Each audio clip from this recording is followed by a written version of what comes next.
మిత్రులందరికీ నమస్కారాలండి. నా పేరు దేవేంద్ర, పరిచయం చేశారు. గత 50 సంవత్సరాలుగా నేను సాంస్కృతిక రంగం కార్యకర్తగా, రచయితగా ప్రజానాట్య మండలిలో, అదేవిధంగా అభ్యుదయ ఆర్ట్స్ అకాడమీలో పనిచేస్తున్న కార్యకర్తని. ముఖ్యంగా ఈ కార్యక్రమంలో నా మొదటి మాట ప్రస్తావించడానికి ముందు భయభక్తులతోటి కొన్ని పేర్లు ఇక్కడ ప్రస్తావించాల్సిన అవసరం ఉంది. భయభక్తులు అంటే దాని అర్థం ఆ పదాలకే ఉన్న సహజమైన అర్థంలో కాదు, గౌరవంతో కూడుకున్న అర్థంలో నేను మాట్లాడుతున్నా.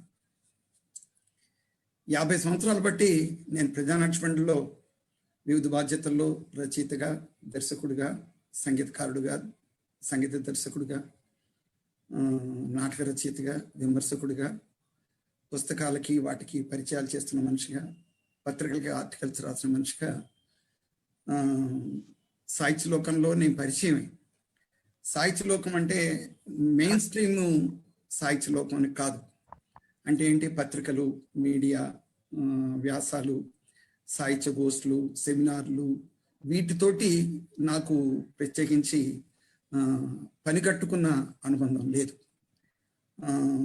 నన్ను పిలిచిన వాళ్ళు, మాట్లాడించిన వాళ్ళు, సభలు, సమావేశాలు ఉన్నాయి, కానీ ఒక ప్రత్యేకించి నన్ను నేను ఆవిష్కరించుకునే సందర్భంగా ఈ 50 సంవత్సరాల కాలంలో అనేక ఒత్తిళ్ళు, అవసరాలు వచ్చినప్పటికీ నేను ఉద్దేశపూర్వకంగానే సున్నితంగా వాటిని అవాయిడ్ చేసుకుంటూ వచ్చాను. ఇది చాదస్తం అనుకోకపోతే నాకేంటో కొంచెం అజ్ఞాతంగా ఉండటం మీదే నాకు ఎక్కువ ఆసక్తి ఎక్కువ. నా కళాకారులు, రచయితలు తోటి, కార్యకర్తలతోటి మింగిలేనట్టుగా మెయిన్ స్ట్రీమ్ విమర్శకులతోటి, మీడియా పర్సన్స్ తోటి నేను స్వతసిద్ధంగా ఇంతవరకు పెనిట్రేట్ కావాల్సిన అవసరం ఏర్పడలేదు. గత 25 సంవత్సరాలుగా మేడిపల్లి రవికుమార్ గారితో నాకు చక్కటి అనుబంధం, స్నేహం. ఆయన విమర్శకుడుగా, నేను సృజనకారుడుగా, అలాగే స్నేహం కూడా. ఇద్దరం కలిసి సాహిత్యాన్ని చర్చించడం అవన్నీ బాగా సాగుతూ వచ్చినాయి. అనేక నా కళారూపాలు ఆవిర్భావానికి ముందు అవి బీజప్రాయంగా ఉన్నప్పుడు నేను రవికుమార్ గారితో మాట్లాడటం, ఆయన సూచనలు, సలహాలు తీసుకోవటం, అలా ఆయన విమర్శలను కూడా తీసుకోవటం, నేను అలా నా సాహిత్య కార్యక్రమాన్ని గత 25 ఏళ్ళుగా కొనసాగిస్తున్నా. ఆయన ఏంటి దేవేంద్ర, నీ పాటలన్నీ ఎక్కడున్నాయి ఏంటి అంటే కొంచెం నవ్వుతూ అవాయిడ్ చేసేవాడిని. మాట్లాడాలంటే కూడా అవాయిడ్ చేసేవాడిని. ఆయన ఇక చివరికి ఒక హెడ్ మాస్టర్గా ఒక కొంటి విద్యార్థిని కంట్రోల్ చేసిన పద్ధతిలో తాంబూల్లో ఇచ్చాను తందుకు సావండి అన్న అగ్నిహోత్రరావు దానిలో పాత్రను పోషించి ఆదివారం నాడు సాయంత్రం ఈ కార్యక్రమం పెట్టేశాం, నువ్వు తప్పనిసరిగా మాట్లాడాలి అని చెప్పి ఒక ఆర్డినెన్స్ జారీ చేసేసరికి ఇక ఆర్డినెన్స్లో ఇక హక్కులే ఉండవు కాబట్టి వారి మాటని అత్యంత నమ్రతతోటి, వినమ్రతతోటి నేను సేకరిస్తున్నాను. నన్ను నేను ఈరోజు ఆవిష్కరించుకునే అవకాశం కల్పించిన సాహిత్యంలోకి నిర్వాహకులందరికీ, టీం సభ్యులందరికీ నా మనపూర్వక వందనాలు తెలియజేస్తున్నాను. నేను నా 14వ ఏట పాటతోటి నా ప్రయాణం ప్రారంభమైందని చెప్పాను. నేను ఏ ప్రయాణమైనా అది మొదటడుగ్గా ఉండదు. అంతకుముందు కూడా కొంత మెదడులో చాలా గందరగోళం, స్పష్టత కోసం వెతుకులాట, ఇవన్నీ ఉంటాయి. ఇది చెప్పడానికి ముందు క్రిస్టోఫర్ కార్డ్వెల్ కొటేషన్ ఒక దాన్ని చెప్పినట్టయితే నాకు కొంచెం సౌలభ్యంగా ఉంటుందని చెప్తున్నాను. కాగితం మీద రాసే వాక్యాలు, పదాలు అవి కావు కవిత్వం, అవి కావు రచన. అవి చదివిన తర్వాత మెదడులో జరిగే రసానికి చర్య, అది కవిత్వం, అది సాహిత్యం అన్నాడు క్రిస్టోఫర్ కార్డ్వెల్. ఆ మాటను మనం దృష్టిలో పెట్టుకుంటే కాగితం మీదకి వచ్చిందల్లా కవిత్వం కాదన్నట్టు, ఏ మేరకు కదిలించగలిగితే, ఏ మేరకు స్పందింపజేయగలిగితే ఆ మేరకు మాత్రమే అది కవిత్వ కొలతల్లోకి ప్రమాణాల్లోకి వస్తుందని చెప్పి మనం అనుకున్నట్టయితే, నా పాట 9వ తరగతి అంటే నాకు 14వ సంవత్సరంలో నా పాట ప్రారంభమైంది. ఎందుకు పాటగా ప్రారంభమైంది అంటే, చిన్నప్పటి నుంచి నాకు పాట సాహిత్యం కవిత్వం కన్నా ఆ పాటలో అంతర్గతంగా మనసును తాకే భావోద్వేగాలు నన్ను బాగా అతలాకుతలం చేస్తూ ఉండేవి. దానికి ఒక రుజువు ఏంటంటే, చిన్నప్పుడు నాకు 4వ సంవత్సరం 5వ సంవత్సరం టైంలోనే నేను ఎప్పుడైనా ఇంట్లో కనపడకుండా పోతే మా అమ్మకి తెలిసేది. వెతికే వాళ్ళకి చెప్పేది మా అమ్మ. ఏం చెప్పేదంటే, ఈ వీధిలో ఎక్కడో భజన జరుగుతోంది, ఎక్కడో తాళాలు తప్పెట్లు మోగుతున్నాయి, చూడండి అక్కడ ఉంటాడు వీడు అనేది మా అమ్మ. వెతికే వాళ్ళు అక్కడికి వెళ్ళినప్పుడు అందరికంటే ముందు బుద్ధిగా బాచా పట్టేసుకుని అక్కడ కూర్చుని ఉండేవాడిని. అంటే ఏంటంటే, నా శరీరంలో రక్తంలో ఇంకిపోయింది సంగీతం అని చెప్పి అనుకోవాలి. ఆ సంగీతం అనే విశ్వభాషకి నేను ఎప్పుడైతే ఉత్తేజితుడయ్యానో, ఆ సంగీతాన్ని నేను గుర్తుపెట్టుకోవటానికి, మళ్ళీ వ్యక్తీకరించడానికి నాకు అనువైన సాధనం ఏదిరా అంటే నేను కవిగా మారటం తప్ప ఇంకో పరిష్కారం లేదు. మరి 14 ఏళ్ళ దాకా ఏం చేశావు అంటే, 14 ఏళ్ళ దాకా బాగా పాటలంటే చెవికొస్తునేవాడిని. ఎక్కడ హరికథలు జరుగుతున్నా, ఎక్కడ బుర్రకథలు జరుగుతున్నా, ఎక్కడ మెహర్ బాబా భజనలు జరుగుతున్నా అక్కడికి వెళ్ళి విని నాకు వచ్చిన భాషలో గుర్తుపెట్టుకునేవాడిని, వెంటనే పాడేసేవాడిని. చూసేవాళ్ళు కూడా కొంచెం ఆశ్చర్యపోయేవాళ్ళు, వీడి యాక్సెంట్ రాయండి అని. పాఠాలు రావు కానీ పాటలు వస్తాయండి అని చెప్పి ఎగతాలు కూడా పట్టించేవాళ్ళు. చదువులో మనం అంత పెద్ద ఉన్నత శ్రేణి విద్యార్థులు ఏం కాము. 2nd గ్రేడ్ స్టూడెంట్గానే ఉండేవాడిని, కొంచెం అల్లరిగా కూడా ఉండేవాడిని. మా అమ్మ చేత ఎక్కువ తన్నులు తిన్న చరిత్ర కూడా నాకే ఉంది. ఈ సందర్భంగా మరి ఈ పాట నన్ను రాయాలి అనే కోరిక ఎందుకు వచ్చింది అంటే, నాకు నేనుగా వింటున్న పాటలు, నాకు నేనుగా పాడుతున్న పాటలు నాకు బలమైన సంతృప్తిని ఇవ్వక నీ ఆ స్థితిలో ఇంకేదో కొత్తదనం, ఒక పెనుగులాట జరుగుతున్న క్రమంలో టీనేజ్ అంటారు, అప్పుడే బాల్యంలోంచి కౌమారంలోకి వస్తున్న దశ. మెదడులోను శరీరంలోనూ రకరకాల ఆలోచనలు, రకరకాల గందరగోళాలు ఎక్కువ జరుగుతున్న కాలం అది. దాంతోపాటు ఈ సినిమా, ఈ కవిత్వం, ఈ పాట వీటితోటి ఉన్న దానికి ముందు నేను 9వ తరగతి నాటికే 2 గంటల సినిమా చూస్తే 4 గంటల కథ చెప్పేంతటి మాటకారిగా స్నేహితుల్లో యొక్క అభిమానాన్ని పొందేవాడిని. అది నన్ను చెడగొట్టిన దాంట్లో అది కూడా కారణం. ఏ రకంగా చెడగొట్టిందంటే, క్లాసులో కొట్టి మ్యాట్నీ సినిమాలకి నాకంటే పెద్ద తరగతి పిల్లలు నన్ను తీసుకెళ్లేవాడు. ఆ వేదిక మీద సినిమాలో వచ్చే సినిమా కంటే ఆ సినిమా చూస్తూ నేను చేసే సందర్భోచిత కామెంట్స్ని వాళ్ళు బాగా ఎంజాయ్ చేసేవాళ్ళు అనమాట. అంటే ఒక రకంగా కాల్పనికమైన, లేకపోతే ఉన్నదాన్ని ఎగ్జాస్ట్ చేసి చెప్పే లక్షణం, కథలు చెప్పే లక్షణం, ఆ కథలుగా చెప్పే లక్షణం చిన్నప్పటి నుంచి ఉంది. నా ఫ్రెండ్స్ అంతా కూడా నన్ను ఆ రూపేణే గుర్తుపెట్టుకునేవాళ్ళు. దానికి మా కుటుంబ నేపథ్యం కూడా కొంత దోహదపడి ఉంటుంది. మా కుటుంబం వామపక్ష కుటుంబం. మా నాన్నగారు కమ్యూనిస్టు ఉద్యమంలో, కమ్యూనిస్టు దినపత్రికలో పూర్తి టైం కార్యకర్తగా ప్రజాశక్తిలో పనిచేస్తూ ఉండేవారు. మా ఇల్లు ఒక రాజకీయ కేంద్రంగా ఉండేది. సాధారణమైన భాష కన్నా రాజకీయ పరిభాష, సమస్యలు అవి చిన్నప్పటి నుంచి జరగటం. ఆ టైంలో వియత్నాం వారు చాలా పెద్ద ఎత్తున సాగుతూ ఉండేది. ఆ వియత్నాం వారికి సంబంధించిన వీరగాథలు పత్రికల్లో వస్తుండేవి. గున్వైన్ ట్రాయ్ వాటికి సంబంధించినవి, అవి బాగా చదవటం. చిన్నప్పుడే మహాప్రస్థానం పుస్తకం అంతా మా నాన్నగారు కంటతా పట్టించటం. అది అర్థమయ్యేదేమో తెలియదు కానీ భావోద్వేగంగా గట్టిగా తప్పు లేకుండా చదివటం మా నాన్నగారు ప్రాక్టీస్ చేయటం.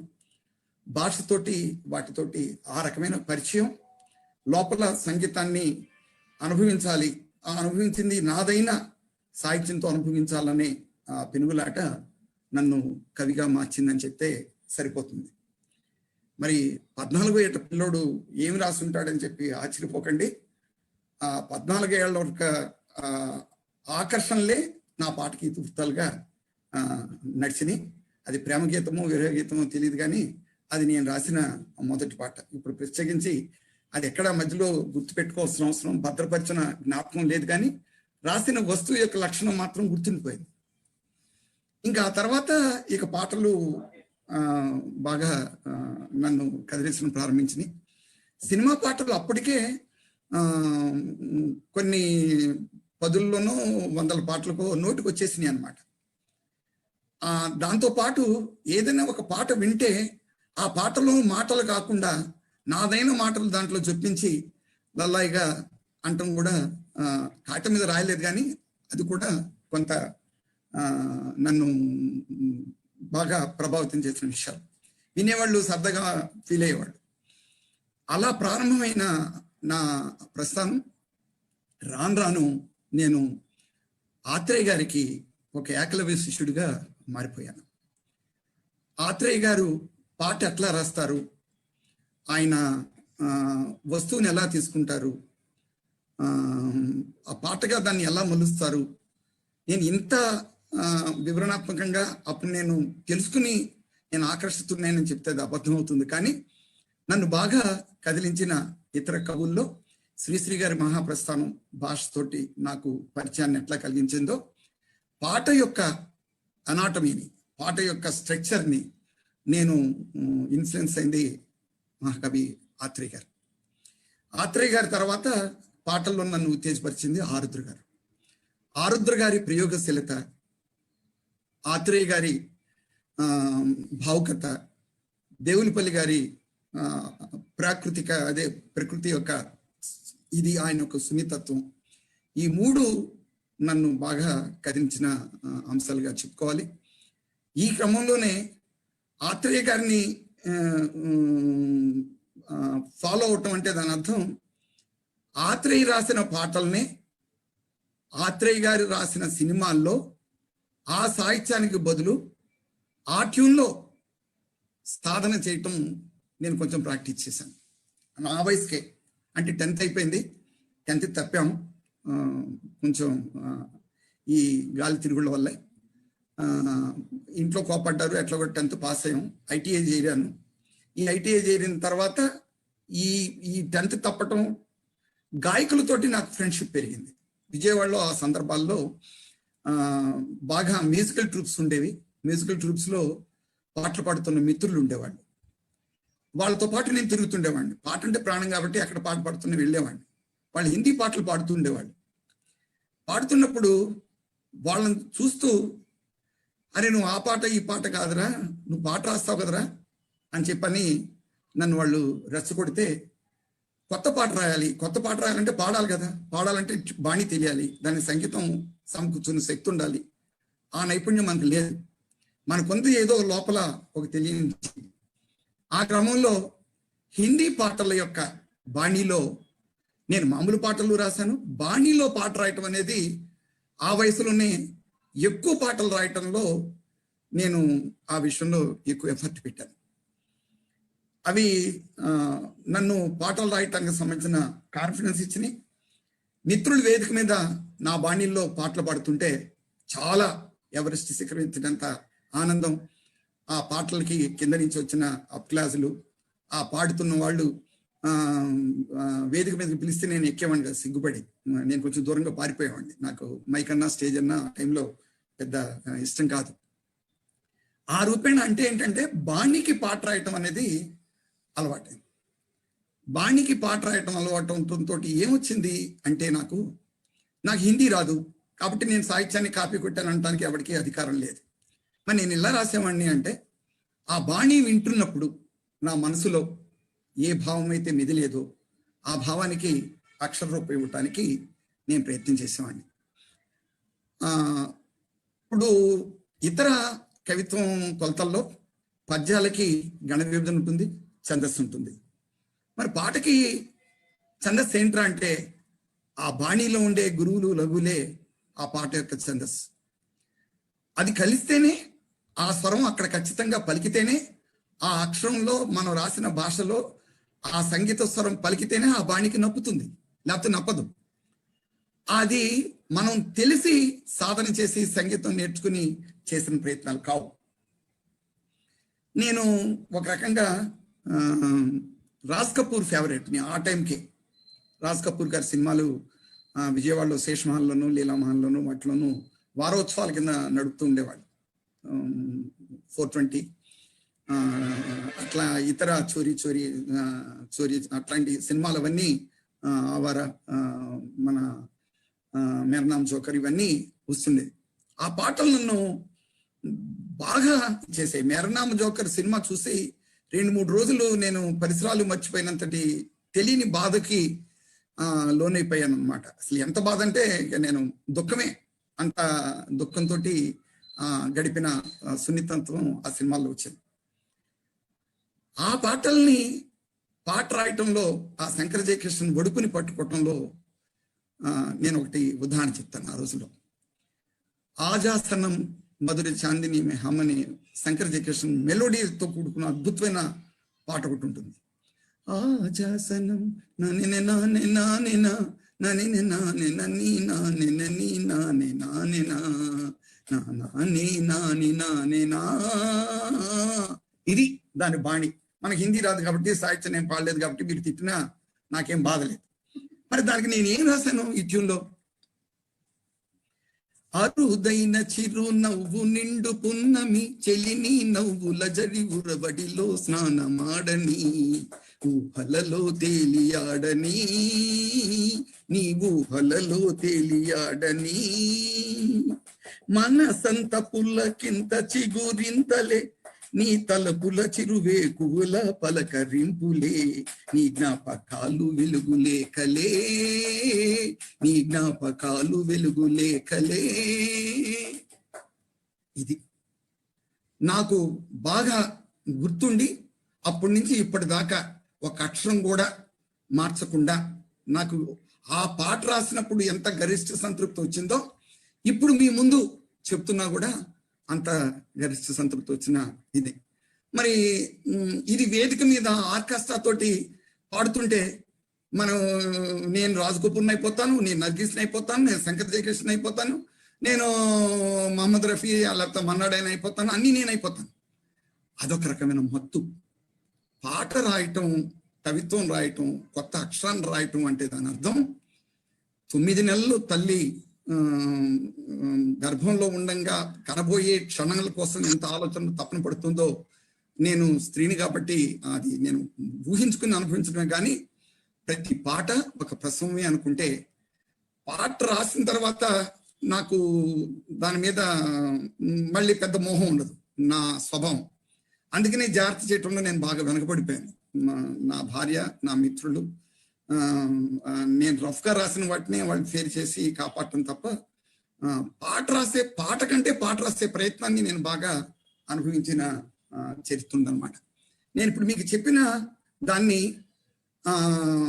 అప్పుడు ఈ పాట నాకు రాసినప్పుడు బహుశా నా ఏజ్ 17-18 సంవత్సరాలు ఉంటుంటాయి ఈ పాట నేను రాసినప్పుడు. ఇది హుషారైన పాట కదా. అలాగే మన మేరా నామ్ జోకర్లో శివరంజని రాగంలో చాలా బరువైన పాట ఒకటి ఉంటుంది, జానే కహా గయ్యవుద్దీన్ అనే పాట. నేను ఆ పాటను కూడా నేను దాన్ని నడకలో ఒక పాట రాసుకున్నాను. ఈ పాటలని ఎందుకు రాస్తున్నావు అంటే దానికి ఒక కారణం ఉంది. ఏంటి కారణం అంటే, ఆత్రేయ గారి దగ్గర నేను శిష్యరికం చేయాలనేది నా కోరిక. ఆత్రేయ గారి దగ్గర శిష్యరికం చేయాలంటే ఏం కావాలి? నాకున్న అర్హతని ఆయన ముందు బెరుకు లేకుండా చెప్పాలంటే నేను దానిలో ఎంత మేరకు ప్రవేశం సాధించాను అని తెచ్చుకోవటం కోసం నేను ఐటీఐ చేసేటప్పుడు ప్రారంభించి 100 పాటలు రాయాలి. ఆ 100 పాటలు రాసిన తర్వాత మద్రాసు వెళ్ళి ఆత్రేయ గారిని కలవాలి. అది నా పట్టుదల. ఈ 100 పాటలు నేను రాయటం కోసం ఎంత కష్టపడ్డానో అది మాటల్లో అది కథలుగానే నా మెదడులో ఇప్పటికి కూడా జ్ఞాపకం. నేను ఇవన్నీ ఎందుకు చెప్తున్నానంటే ఇతర కవితా ప్రక్రియలు వాళ్ళకు వాళ్ళు దాన్ని పరిచయం చేసుకోవాల్సిన అవసరం వాళ్ళు ఫీల్ అయితేనే అక్షరంలో ఉన్న దాన్ని చదివి అనుభవించి జ్ఞాపకం ఉంచుకుని కలవరించి పలవరించే స్థితికి అది కవిత్వం కానీ కథ కానీ వ్యాసం కానీ వీడు వెళ్ళాలి. ఆ అక్షరం దగ్గరికి, సాహిత్యం దగ్గరికి వీడు వెళ్ళి చదువుకోవాలి. పాటకు అది లేదు. వాడు అన్యమనస్కంగా ఉన్న నాద ప్రధానంగా పక్వంగా తాళపక్వంగా ఒక ధ్వని వాడికి వినిపించిందంటే వాడి మెదడుని సూదంట్రాయిలాగా ఆకర్షించే ప్రక్రియ అది పాట. పండిత పామర రంజకంగా ఏకకాలంలో వందల మనస్సుల్ని, వందల మెదళ్ళని ఆ మాట వైపు, ఆ స్వరం వైపు ఆకట్టుకుని ఇంకొక ఆలోచన వైపు వెళ్లకుండా ధ్యానం చేసే ఫలితం అంతా శ్వాస మీద ధ్యాస ఉంచమని చెప్తారు. కానీ ధ్యానానికి ఏకకాలంలో ఒక పాటను అనుభవించే సమూహానికి మించిన ఉదాహరణ ఇంకోటి లేదు అనిపిస్తుంది నాకు. అది కూడా ధ్యానమే. ఆ పాట వింటున్నప్పుడు వాడు వేరే ఆలోచనలు ఉన్నాడంటే నేను నమ్మను. వాడు ఉండలేడు. డెఫినెట్గా ఆ పాటని అనుభవిస్తాడు. వాడు అనుభవించడం కాదు, దానిలో తనని ప్రత్యక్షింప చేసుకుంటాడు. ఒక కూని రాగం తీస్తాడు. దాన్ని వెంటపడి వాడు వెంటపడి నడిచి వచ్చే నీడలాగా ఆ పాట వెంటపడుతుంది. సంగీతానికున్న ఆ మహత్యం నన్ను కవిగా మలిచింది, రచయితగా చేసింది అంటే ఖచ్చితంగా సరిపోతుంది. అందుకనే నేను పాటని నేను పాట తర్వాత చాలా ప్రక్రియల్లో నేను ప్రవేశం తెచ్చుకున్నాను. కొంత గౌరవాన్ని, గుర్తింపుని కూడా తెచ్చుకున్నాను. తర్వాత నాటక రచయితనయ్యాను, దర్శకుడినయ్యాను, నటుడినయ్యాను, విమర్శకుడినయ్యాను, సాహిత్య వ్యాసాలు రాశాను, విమర్శలు రాశాను. అవార్డులు, సన్మానాలు అవన్నీ కూడా వచ్చినాయి. అటు డైలాగు రాయటం, ఆత్రేయ గారిని పాటను ఎట్లా వంట పెట్టించుకున్నాం, ఇది మీకు చెప్తే ఆశ్చర్యపోతారు. ప్రేమ్ నగర్ స్క్రిప్ట్ నా నోటికి వచ్చండి. ఆ కాలంలో మొదటి నుంచి చివరి వరకు అప్పచెప్పగలిగినంతటి అన్నిసార్లు నేను ప్రేమ్ నగర్ సినిమాను చూశాను అనమాట. ఆత్రేయ గారి పాటలు ఇప్పుడు నన్ను కదిలించిన, కొంచెం నా మూడ్ని పట్టుకోగలిగితే 400-500 పాటలు అవలేలుగా నేను ఆత్రేయ గారి పాటలు చెప్పగలిగిన పరిస్థితి ఉంది. ఈ నైపుణ్యం వల్ల, దీనివల్ల అనేక ప్రక్రియలు ఉన్నప్పటికీ నేను కవిత్వం రాసిన సందర్భం ఉంది, పాటలు రాసిన సందర్భం ఉంది. అవన్నీ కూడా పత్రికల్లో వాటిల్లో కొన్ని ప్రచురింపబడ్డ సందర్భం కూడా ఉంది. బేసిక్గా నన్ను నేనుగా పరిచయం చేసుకోవాలి అంటే గీత రచయితగా చెప్తేనే అది కరెక్ట్ అవుతుంది. మిగతా వాటిలో ప్రవేశం అయితే ఈ ప్రవేశం స్క్వేర్ పాటకి వస్తుంది అన్నమాట. అందుకని పాటకున్న ఈ ప్రత్యేకత వల్ల ఏకకాలంలో 100 మందిని కూర్చోబెట్టచ్చు, వినిపించవచ్చు, నడిపించవచ్చు, ఉత్తేజపరచచ్చు. 100 పాటలు ఆత్రేయ గారి దగ్గరికి రాయటం కోసం చేసిన ప్రయత్నాల్లో నేను ఇందాక చెప్పిన మెర్నామ్ జోకర్ సందర్భం మీకు వివరించాను. జానే కహా గయే దిన్ పాటని దాన్ని నేను తెలుగులోకి నింగిలో ఒక మెరుపన్నది తన వెలుగు శాశ్వతము కాదని, తన కాంతిలో సుఖము లేదని, ఆ నింగిలో ఒక మెరుపన్నది. ఇది శివరంజనిలో.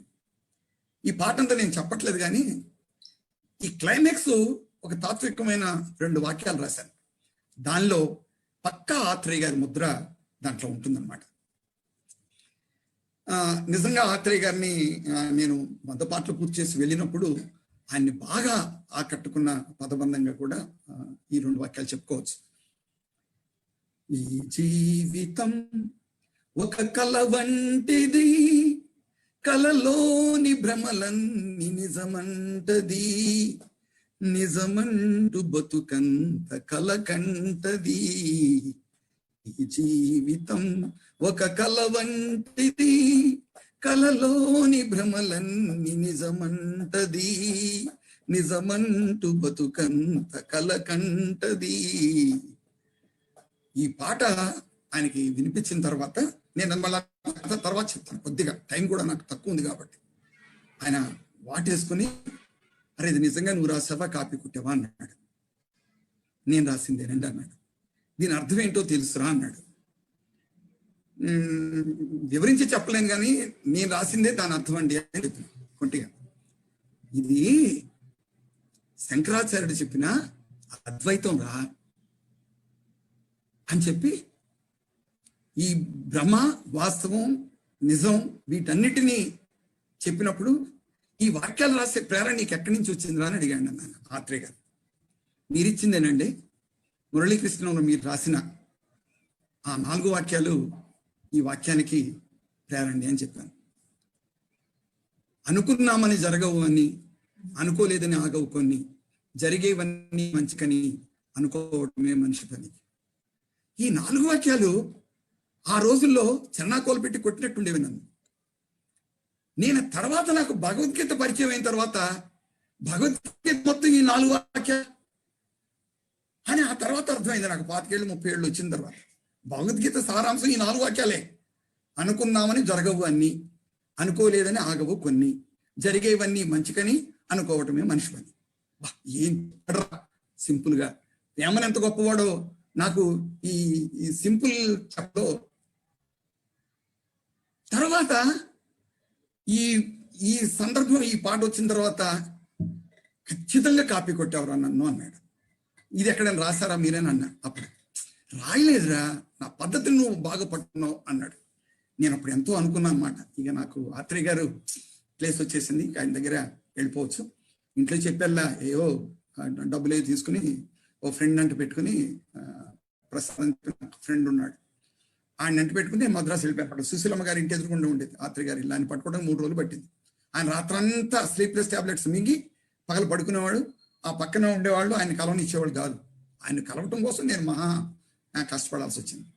ఆ తర్వాత ఇదే కాకుండా ఆయన రాసిన సినిమాలకి, సార్ మీరు పాటలు గొప్పగా రాశారు కానీ సినిమా సందర్భానికి భిన్నంగా రాశారు సార్ అన్నా.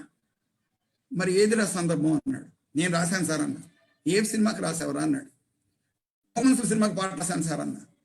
మూగ మనసుల్లో పాట రాసావా, ఏ పాట రాసావురా అన్నాడు. ముద్దబంతి పువ్వులో పాట రాశాను సార్ అన్నా. ఏంట్రా ఆ పాటలో తప్పేంట్రా అన్నాడు.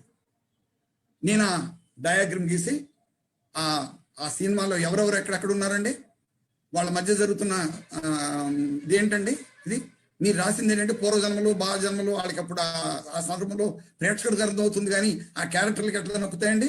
అప్పటికే నేను విమర్శకుడిలాగా ఏదో కొంటితనం ఉంటుంది కదా మాట్లాడినా. చాలా శ్రద్ధగా విన్నాడు. పెద్దవాళ్ళ గొప్పతనాలు అవే.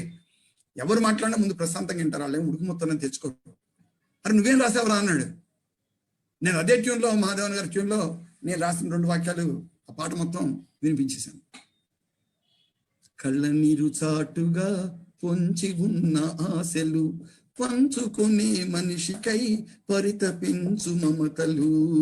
కళ్ళ నీరు చాటుగా పొంచి ఉన్న ఆశలు. జమున, నాగేశ్వరరావు, సావిత్రి పెళ్ళవటం, వెళ్ళిపోవటం, ఈ సన్నివేశంలో ఇది నప్పుతుంది కానీ వెనక జన్మ భాషలు ఎందరికీ తెలుసులే అనేది ఆ ప్రేక్షకుడికి మీరు రాసిన సినిమాని బట్టి అర్థమవుతుంది కానీ అది ఎట్ట నప్పుతుంది అన్న. పక్క నవ్వాడు. అలా అవసరాలు ఏమో మనకు తెలీదు. అలాగే ఇట్లా ఈ ఆత్రేయ గారి దాంట్లో నారాయణ రెడ్డి గారి పాటలు, ఆ పాటలు, ఈ పాటలు ఆ ట్యూన్కి మనం కల్పించేసి ట్యూన్కి ఇప్పుడు ట్యూన్కి రాయటం పాట వచ్చింది కానీ ఆ టైంలో ట్యూన్కి పాట రాయటం తక్కువ. పెద్దవాళ్ళంతా రాసిన పాటకి ట్యూన్ కట్టేవాడు. ఈ రూపేణ తర్వాత ఎంత మెచ్చుకున్నాడో, ఎంత వాటేసుకున్నాడో, మంచి భోజనం పెట్టాడు, ఎక్కడున్నావు అన్నాడు, ఉండరా అన్నాడు, అంత చెప్పి అన్నది. రే నీ వయసు ఎంత అన్నాడు. 18 వచ్చింది సార్ అన్నా. ఈ వయసు నువ్వు మద్రాసు వచ్చే వయసు కాదురా, నేను ఉంచుకునే వయసు కూడా కాదు. ఇదే దాన్ని ఇంకొక 3-4 ఏళ్ళు నువ్వు కష్టపడరా, నా ఫోన్తో మాట్లాడు, లేకపోతే ఫోన్తో కాదు ఉత్తరాలు రాయి, నేను సమాధానం చెప్తాను, అప్పుడు రారా ఇదే పట్టుదల నీలో ఉంటే అన్నాడు. చప్పున నీళ్లు వెళ్ళినట్టు ఇదే. ఎంత బతిలన్నా, వద్దురా బాబు నువ్వు వెళ్ళరా, నువ్వు వెళ్ళు, ఛార్జీలు ఉన్నాయా, వెళ్తావా అని చెప్పని మంచిగా చేసి పంపిస్తే ఏడ్చుకుంటూ ట్రైన్ ఎక్కి వచ్చిన బూతులన్నీ ఆత్రి గారిని తిట్టుకుంటూ, పక్కన ఫ్రెండ్ నేను, ఇంతేరా పెద్దోళ్ళు ఎవరిని ప్రోత్సహించరా, అవన్నీ మరి వృక్షాలరా అని అనుకుంటూ ఎక్కేసి 100 పాటలు రాసి తీసుకెళ్ళానండి. ఈ 100 పాటలు రాయటం వెనకాల ఇప్పటికీ ఆ పుస్తకం నా దగ్గర మిగిలిందంటే, ఐటీఐ చేసేటప్పుడు నాంచారాయ్ అని చెప్పి నా క్లాస్మేట్ ఉండేవాడు. వాడికి నా అక్షరం అంటే పిచ్చి ప్రేమ అనమాట. 2 పెద్ద బైండు బుక్లు తీసుకొచ్చి మీకు చూపిస్తే, అది ఇప్పుడు కూడా చూపిస్తా మీకు, దీంట్లో వీలు కాదేమో, చెక్కినట్టు బాబు అక్షరాలు చెక్కినట్టు ఆ పాట రాసేవాడండి. ఆ 100 పాటలు ఇప్పుడు నా దగ్గర ఉన్నాయి. అవే మిగిలినవి నేను తర్వాత రాసి నేను దగ్గర ఎత్తుకోవాలని, పాపం వాడెవడో స్నేహితుడు చేసిన పని. ఆ పుస్తకానికి ముందు రాసిన మాట, ఆ 100 పాటలు అవన్నీ నన్ను బాగా, ఆనాడు సినిమాల్లో జరుగుతున్న ఇతర రచయితలు వాటందరి యొక్క సారాంశాన్ని అంతన్ని పట్టుకుని సన్నివేశాలు ఊహించుకుంటూ సన్నివేశాల్లో పాటలు రాసుకుంటూ వెళ్ళేవాడిని. ఎట్లా పాట రాయటం అంటే, నేను అప్పుడు ఐటీఐ చేసేవాడిని. ఐటీఐ 2 షిఫ్ట్లు నడుస్తుండేది. ఉదయం 6 గంటలకి కాలేజీకి వెళ్ళాలి, 6:05కి వెళ్తే గేట్ మూసేవాళ్ళు. 6ంటికి వెళ్ళాలంటే 8 కిలోమీటర్ల దూరంలో మా ఇల్లు ఉండేది గట్టెనక. అటు వెళ్ళాలి అంటే, అక్కడి నుంచి నేను వెళ్ళాలంటే సైకిల్ వేసుకుని వెళ్ళాలి. ఆ సైకిల్ వేసుకుని క్రమంలో 8 కిలోమీటర్లు వెళ్ళే క్రమంలో ప్రతి లైటు స్తంభం ఒక జ్ఞాన సన్నిధిగా ఆగుతూ, ఏ కాగితం దొరికితే ఆ కాగితం, సినిమా టికెట్ మీద సిగరెట్ ప్యాకెట్ వెనకాల అవి రాసుకుంటూ, అవి జేబులో పెట్టుకుంటూ ఎంతో పరధ్యానంగా వెళ్ళి, ఒక రోజు పెట్టుకున్నాను, ఇవాళ పాట రాయలేదు, ఇవాళ అన్నం తినకూడదు అని అన్నం మానేసిన రోజులుండే. పాట పూర్తి కాలేదు. పాట పూర్తటం అరగంటలో ఎట్లా పూర్తయ్యేదో 10 రోజులు కూడా ఒక పాట పూర్తయ్యేది కాదు. నా పాట నాకు నచ్చకపోతే అత్యంత నిష్కర్షగా చింపేసుకునే లక్షణం నాకుంది. రాసిన ప్రకటనని ప్రేమించే గుణం నాకు లేదు. నాకు పోటీ ఎవర్రా అంటే, నేను నిన్న రాసిన పాటే నాకు పోటీ. నిన్న రాసిన ఎక్స్ప్రెషనే నా పోటీ. నిన్న రాసిన దృశ్యమే, పదబంధమే, భావచిత్రమే నాకు పోటీ. దానికంటే భిన్నంగా నాలోని ఇంకో దేవేంద్ర ఒప్పుకుంటేనే తప్ప అది సాటిస్ఫై అయ్యేవాడిని కాదు. ఆ రూపేణ ఒక రకంగా చెప్పాలంటే పిచ్చి పట్టినట్టు, పూనకం పట్టినట్టు పాట అనే దాన్ని ఆ రూపేణ, పాటతో నేను, నాతో పాట ఆ రూపేణ ప్రయాణం చేసి, కుటుంబం ఆ రోజు చాలా ఇబ్బందుల్లోనూ పేదరికంతో, మా నాన్నగారు 140 రూపాయల జీతంతో, ఆ జీతం అడ్వాన్సులు తీసుకుంటే 20వ తారీఖు తోటే అడ్వాన్స్ అయితే అయిపోతే ఆ 10 రోజులు ఎట్లా గడిచేదిరా అంటే, అంత ఇబ్బందులతోటి తోటి స్నేహితులు, మా నాన్నగారి స్నేహితులు వాళ్ళ యొక్క సహాయ సహకారాలతోటి ఆ 10 రోజులు ఇల్లు వెళ్తున్న ఆ కాలంలో కూడా ఆ పేదరికం నన్ను ఏమాత్రం తాకనియని సంపన్నుని నేను ఎట్లయ్యానంటే, పాట నన్ను అంతగా లాలించింది, పాలించింది. ఈ లాలించిన పాలించిన ఇది మాకమ్మ నాకు 9 చనిపోయింది, మా నాన్నగారు చనిపోయాడు. ఈ మధ్యకాలం అంతా ఇట్లా ఉన్న సందర్భం అంతా పాటని ఆ రూపేణ ఏదో కరెక్ట్ గానే ఉంది కదా. నా మాట వినిపిస్తుందా సార్? ఇక్కడ ఏదో ఎర్రర్ వచ్చింది. వినిపిస్తుంది. రైట్. నేను ఇంకా వచ్చేసానండి. ఇంకా వచ్చేసిన తర్వాత నాకు టర్న్ అయింది. ఏంటి టర్న్ అయింది? నేను 10th క్లాస్ తప్పిన తర్వాత నేను ట్యూషన్స్ ఒక ట్యూటోరియల్ కాలేజీలో చేరాల్సిన అవసరం వచ్చింది.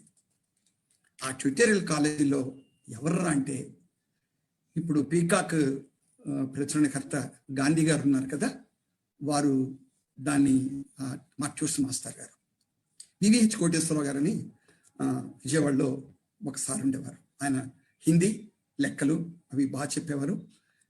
అప్పుడే కోకు గారితో సాహిత్య ఉత్తరాలు నడుపుతూ, అట్లాగే జీవనాడి అనే పత్రిక వచ్చేది, అట్లాగే మన దిగంబర కవిత్వం, ఇవన్నీ అవి వాళ్ళతో పాటు ప్రయాణం చేస్తున్న పరిస్థితి. గద్దర్ పాటలు, శివసాగర్ పాటలు, ఒగరా అవి, అలాగే నరసింహరావు గారి ఇది జీవనాడి బాగా ఆ రోజులో ఉత్తేజకరంగా ఉండేది. అవి ఆ పరిచయాలు. అట్లాగే మీకు శ్రీశ్రీ సాహిత్య నిధి, మీకు సింగంపల్లి అశోక్ కుమార్ గారు మీకు తెలుసుంటారు. ఆయన హేతువాద కవిత్వం, అలాగే మంచి వారు నాకు ఆ టైంలో బాగా గురువులు. అలాగే కాళ్ళ సత్యనారాయణ, ఆయన ప్రజానాట్య మండలిలో మన ధవళ సత్యం గారితో ఇతరులతోటి పనిచేసిన మంచి గాయకుడు, అద్భుతమైన చిత్రకారుడు. ఆయనకి రావాల్సినంత గౌరవం దక్కకుండానే మా క్రమంలోనే చివరి రోజులు ఆయనకి నేను అప్పటి నుంచి స్నేహంగానే ఉన్నాను. వీళ్ళందరి ఇన్ఫ్లుయెన్స్ తోటి పాటని ఇంప్రూవైజ్ చేసుకోవటానికి, కవిత్వాన్ని ఇంప్రూవైజ్ చేసుకోవటానికి వీళ్ళు ఇచ్చిన సూచనలు, సలహాలు ఇవన్నీ నన్ను ఒక రకంగా కాపు కాసి పక్కకు పోకుండా నన్ను అట్టిపెట్టిన గొప్పవాళ్ళుగా వీళ్ళ పేర్లు నేను చెప్పుకోవాలి. ఇప్పుడు కూడా నేను అన్నాను పిలుస్తుంటాను, అశోక్ కుమార్ గారిని. ఇలా వచ్చిన తర్వాత ఎప్పుడైతే ఆత్రేయ గారు నన్ను మద్రాసుకు రావద్దని చెప్పి అన్నాడో, నాకు ఆ సినిమా పాట, ఆ సినిమా ప్రయాణం వదిలిపెట్టేసి ఇటువైపు ఈ కమ్యూనిస్ట్ ఉద్యమం వైపు, వామపక్ష ఉద్యమం వైపు, పాటల వైపు, మహాప్రస్థానం మాత్రమే కవిత్వం అనుకుంటున్న నన్ను ఆ తర్వాత బాగా ఉత్తేజపరిచిన పుస్తకం అమృతం కురిసిన రాత్రి, దేవరకొండ బాలగంగాధర తిలక్ పుస్తకం.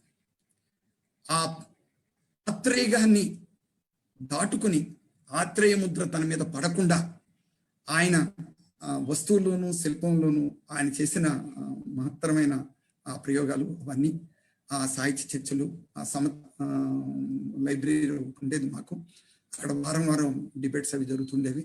ఇవన్నీ ఏదైనా ఓపికగా కూర్చుని కాస్త అది చిన్నప్పటి నుంచి అలవాటు ఉంది కాబట్టి నా దృష్టికోణాన్ని, నా మన మెదడుని ప్రభావితం చేసిన ఆ క్రమం వైపు, వామపక్ష భావజాలం వైపు, అంత క్రితం ఉన్న కుటుంబంలో నుంచి వచ్చిన అది అప్పుడు ప్రొవోక్ అయ్యి గ్లేరప్ అయింది అనమాట.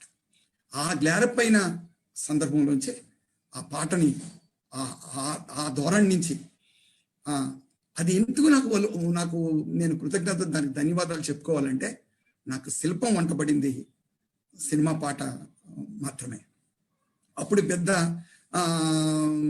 వామపక్ష పాటలు అంటే మా విరసం వాళ్ళ ద్వారా వచ్చే పాటలు, జన్నాక్ష మండలి పాటలు తప్ప ఇతర వాటి నుంచి వచ్చిన పాటలు క్లాసిక్స్ గానే ఉండేవి తప్ప అవి ఉండేవి కాదు. ఆ పాటలు బాగా నన్ను ఇన్ఫ్లుయెన్స్ చేసి నన్ను ఈ పాట రాయటం వైపుగా నడిపిన పరిస్థితి. ఆ కాలంలోంచి నా పాట యొక్క దశ దిశ మారింది. నేను 8వ తరగతి దాకా 7వ తరగతి దాకా నేను ఆస్తికంగా ఉన్నానని, నేను ఒక 15-20 బ్రాహ్మణ కుటుంబాల మధ్య మా ఇల్లు ఒక్కటే కమ్యూనిస్ట్ కుటుంబం ఉండేది. మా నాన్న అక్కడ ఎందుకు అది తీసుకున్నాడు, అక్కడ ఉండేవాడు కాదు. నన్ను చిన్నప్పుడు పట్టుపంచె కట్టి కనకదుర్గం వారి గర్భగుడిలో ఒక మేడలో చేసి అక్కడ కూర్చోపెట్టి కొబ్బరి చెప్పాలన్నీ సంచులు చేసే డ్యూటీ వాళ్ళు ఇస్తే, వాళ్ళు చెప్పే మంత్రాలన్నీ బ్రహ్మాండంగా నోటుకు చేయి అవన్నీ ఇదయ్యేది. నా డిక్షన్ మీద బాల్యం యొక్క అది ఇప్పటికీ బాగా పడుతుంది. ఆ రూపేణ వచ్చిన ఇది ఈ తర్వాత ఈ కుటుంబం నుంచి వచ్చిన ఇది తర్వాత నా పాటకి అది దశని దిశని మార్చింది. ఈ మార్గంలో నేను 8వ తరగతి చివరిలో సివి గారి నరబలి మొట్టమొదట చదవటం ద్వారా, దేవుణ్ణి ప్రశ్నించటం, సత్యకామ జావల్లి చదవటం ద్వారా, నరబలి చదవటం ద్వారా, చార్వాకాన్ని లోకాయుతాన్ని చదవటం ద్వారా, కుదురుగా చదివే అలవాటు ఉండటం ద్వారా నేను కమ్యూనిస్టుని అయ్యానో లేదో చెప్పలేను కానీ ఆ టైంకి నేను నాస్తికుడిని అయ్యాను. ఆ నాస్తికత్వం యొక్క ఇన్ఫ్లుయెన్స్, హేతువాదం యొక్క ఇన్ఫ్లుయెన్స్, ప్రశ్న యొక్క ఇన్ఫ్లుయెన్స్, ఆనాటి ఉద్యమ తరంగంలో వస్తున్న ఆ నిర్బంధం, మా ఎన్కౌంటర్స్, చావు, తెగింపు, పోరాటం,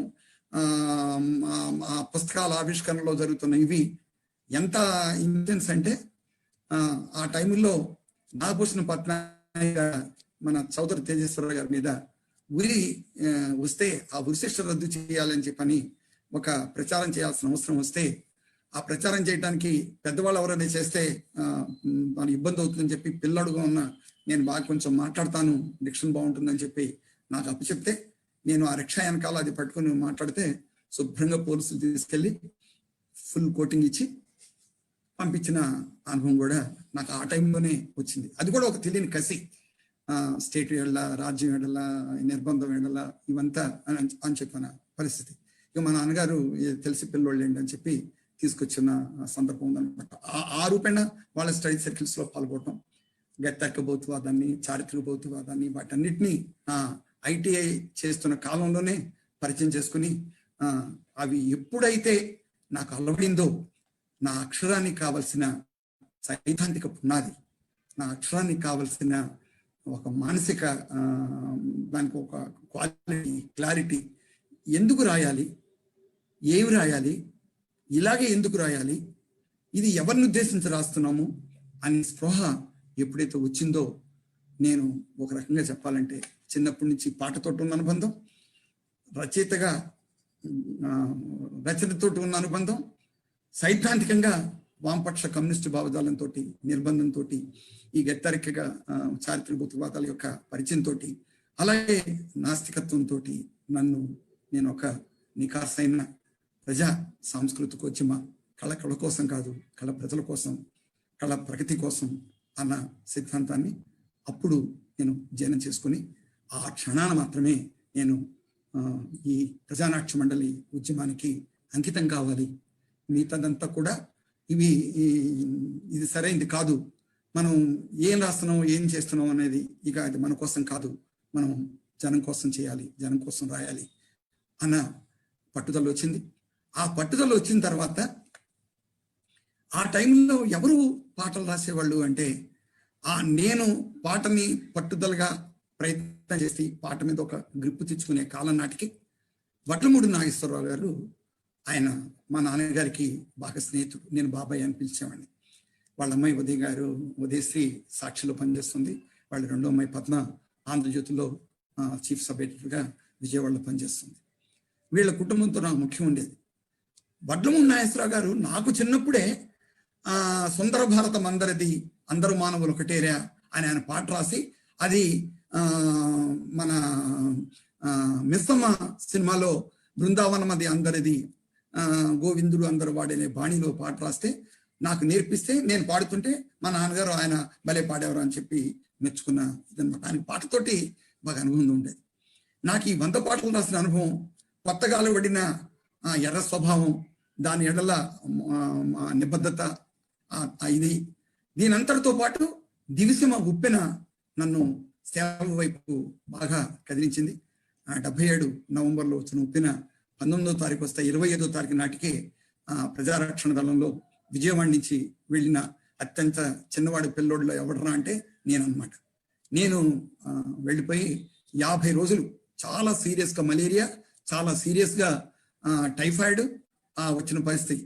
₹1 ఇచ్చి ఒక యాంప్రో బిస్కెట్ ప్యాకెట్ ఆ రోజు ₹1 ఉండేది, అదొకటి జేబులో పెట్టుకుని పొద్దున్నే 8 గంటలకి శుభ్రంగా అన్నం తినేసి సేవ చేయడానికి వెళ్ళాలి. ఆ శవాలు తీయటానికి, గుడ్లు తీయటానికి, స్తంభాలు బాధటానికి, పడిపోయిన సామాన్లు తీయటానికి, ఈ పనికి వెళ్ళిపోయిన అందరికంటే సుదీర్ఘ కాలం 55 రోజులు నేను అక్కడ సుందరయ్య గారి ఆధ్వర్యాన్ని జరిగిన దానిలో నేను ఇప్పుడు పుణ్యంనన్ను మురళీకృష్ణ గారు, నాగార్జున హాస్పిటల్ కొడాలి జగన్మోహన్ రావు గారు, మన పుచ్చలపల్లి సుందరయ్య గారి తమ్ముడు రామచంద్రరావు గారు అబ్బాయి సంఘమిత్ర గారు, విజయవాడ ప్రజా వైద్యశాల డాక్టర్లు రామారావు గారు, భాస్కర్ రావు గారు, దాంట్లో హెడ్ నర్సు స్వరాజ్యం గారు, మన మోహన్ రావు గారు, వెల్లంకి మోహన్ రావు గారు, వీళ్ళందరి దాంతో నేను ఆ దళంలోకి వెళ్ళి పనిచేయటం, సేవ చేయటంలో ఉండే ఆనందం, అది ఏ విధమైన ఆశించకుండా సేవ చేయటంలో ఉండే ఆనందం నన్ను బాగా ఇన్ఫ్లుయెన్స్ చేసి నన్ను పూర్తి కాలం ఆ వైపుగా నన్ను నడిపిన అత్యంత ప్రాక్టికల్ ట్రైనింగ్ ఏదన్నా ఉందంటే అది కూడా నాకు కవిత్వానికి దానికి ప్రేరణ అయింది. ఈల చెట్ల దెబ్బని హంసల దీవికి యువతల వైపుగా ఎదురుమొండి నుంచి ఒక 8 కిలోమీటర్లు ఒక దీవి ఉంటుంది. ఎదురుమొండి నుంచి నాచుకుంట దాకా వెన్నెల్లో పడవ మీద గడ్డిని వేసుకుని అక్కడ మిగిలిన పశువులకి ఆ గడ్డి పంచిపెట్టడానికి వెళ్తున్నప్పుడు వేల కొలది చేపలు వెన్నెల్లో ఎగురుతుంటే ఆ వెన్నెల యొక్క మెరుపులు, వెండి ముక్కలు మళ్ళీ ఆ కృష్ణానదిలో పడుతున్న అనుభూతిని అనుభవించిన అదృష్టం ఎవరికైనా లభించిందంటే నాకు లభించిందని చెప్పి నేను చెప్పుకోవాల్సిన ఇది ఉంటుంది. సేవ, సైద్ధాంతిక నిబద్ధత, వస్తువు శిల్పంతో అంతక్రితం ఉన్న పరిచయం, జన్నాట్య మండలి వామపక్షంలో ఉన్న ఈ కళారంగంలో ఉన్న ప్రజానాట్య మండలి వాటికి సంబంధించిన ఇది, మన జగనన్న బుర్రకథ, సలాది భాస్కర్రావు గారి హరికథ, ఈ రెండు మాత్రమే ఆనాటి కళారూపాలు. ఇంకేమైనా స్థానిక బృందాలు నాటకాలు ఆడితే నాటకాలు తప్ప అప్పుడేం ప్రత్యేకించి ప్రజానాట్య మండలి లేదు.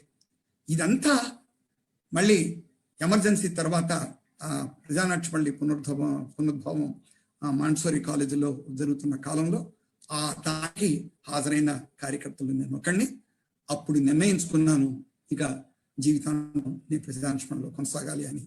ఆ మాట, తీసుకున్న పట్టుదలని అప్పటి నుంచి ఇప్పటి దాకా నిబద్ధంగా ఈ 50 సంవత్సరాలు ఒక్క క్షణం కూడా పశ్చాత్తాపడకుండా, ఒక్క క్షణం కూడా పునరాలోచన లేకుండా, ఒక్క క్షణం కూడా పోస్ట్ మార్టం లేకుండా అత్యంత బాధ్యతగా, అత్యంత సంతోషంగా బతుకుతున్నావా, జీవిస్తున్నావంటే ఈ పెట్టుబడిదారీ వ్యవస్థలో అందరూ బతుకుతారు, జీవించరు, ఎలినేషన్కి లోనవుతారు, పరాయకానికి లోనవుతారు.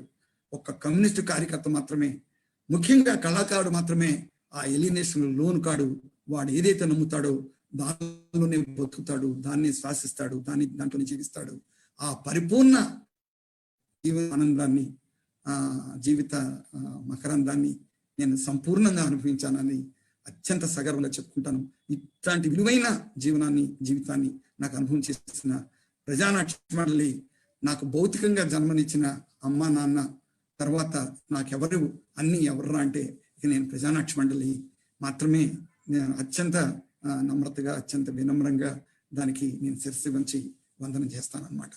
ఆ రూపేణ నా ప్రజానాట్య మండలి సాంస్కృతిక ఉద్యమ కార్యకర్త జీవితం ప్రారంభమైంది. ఆ రోజు పాటలు రాయటం అంటే పాటలు రాయాలి, పాటలు అవసరం.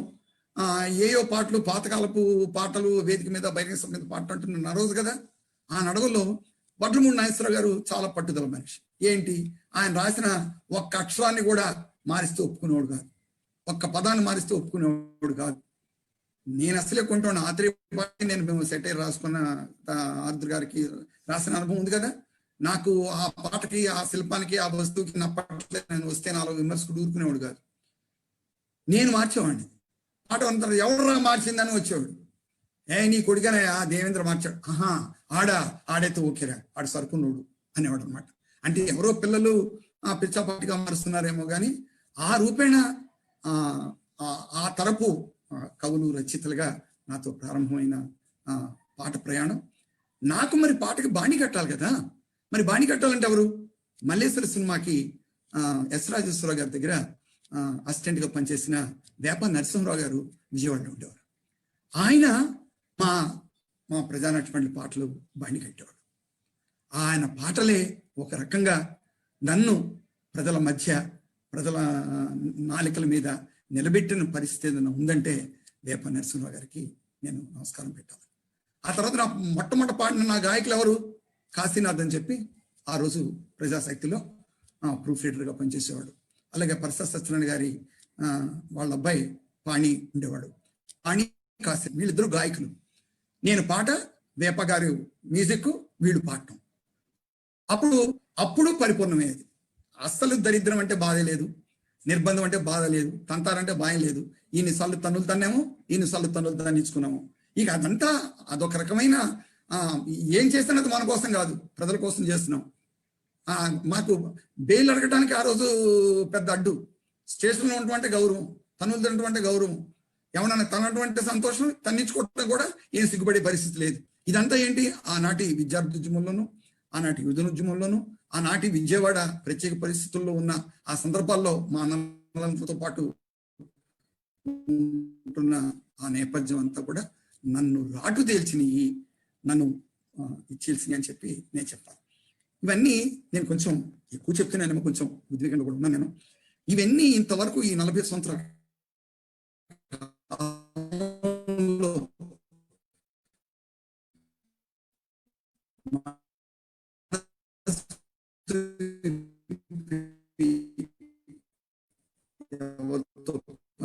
చెప్పుకున్న పరిస్థితి లేదు, చెప్పాల్సిన అవసరం కూడా ఎక్కిస్తున్నారు. ఎందుకంటే అట్లా మాట్లాడేసి ఎక్కువ తక్కువలు ఉంటే అదేం పెద్ద విషయం కాదని చెప్పాను. ఇంటర్వ్యూ చేయటం వేరు, ఇంటర్వ్యూ ఇవ్వటం వేరు, ప్రశ్న వేయటం వేరు, జవాబు చెప్పడం వేరు.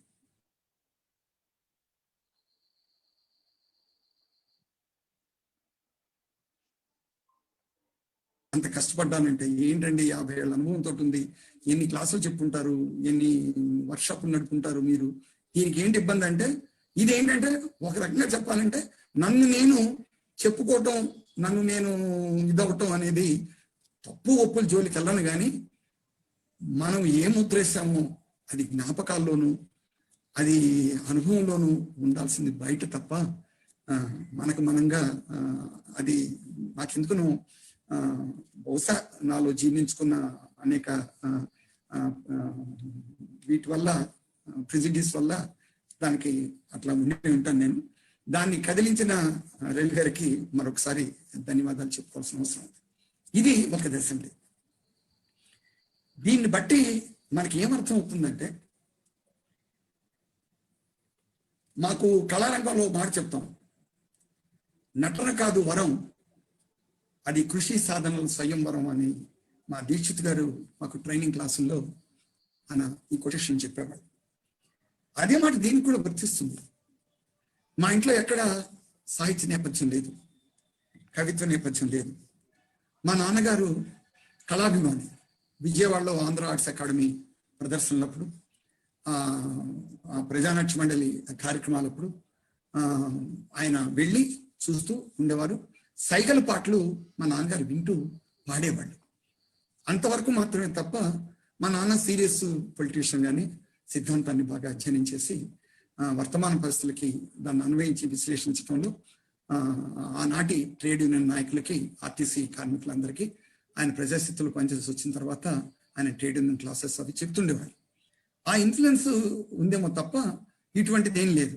ఇదంతా కూడా ఒక రకంగా చెప్పాలంటే నన్ను నేను సంతృప్తి పరుచుకోవటం కోసం నాకు నేనుగా ఎంచుకున్న ప్రక్రియగాను, నాకు నేనుగా తీసుకున్న దారిగాను, దాన్ని నన్ను మనిషిగా, మనసుగా, మమతగా, వర్గ పోరాటం వైపు నిలబెట్టిన మార్క్సిజం యొక్క పునాది మీద నా పాటని, నా సాహిత్యాన్ని, నా కళారంగ ప్రవేశాన్ని నేను నిలబెట్టుకున్నానని చెప్పి నేను మాట్లాడదలుచుకున్న దాంట్లో ఒక ప్రధానమైన భాగం ఇక పూర్తయిపోయిందని నేను చెప్తున్నాను.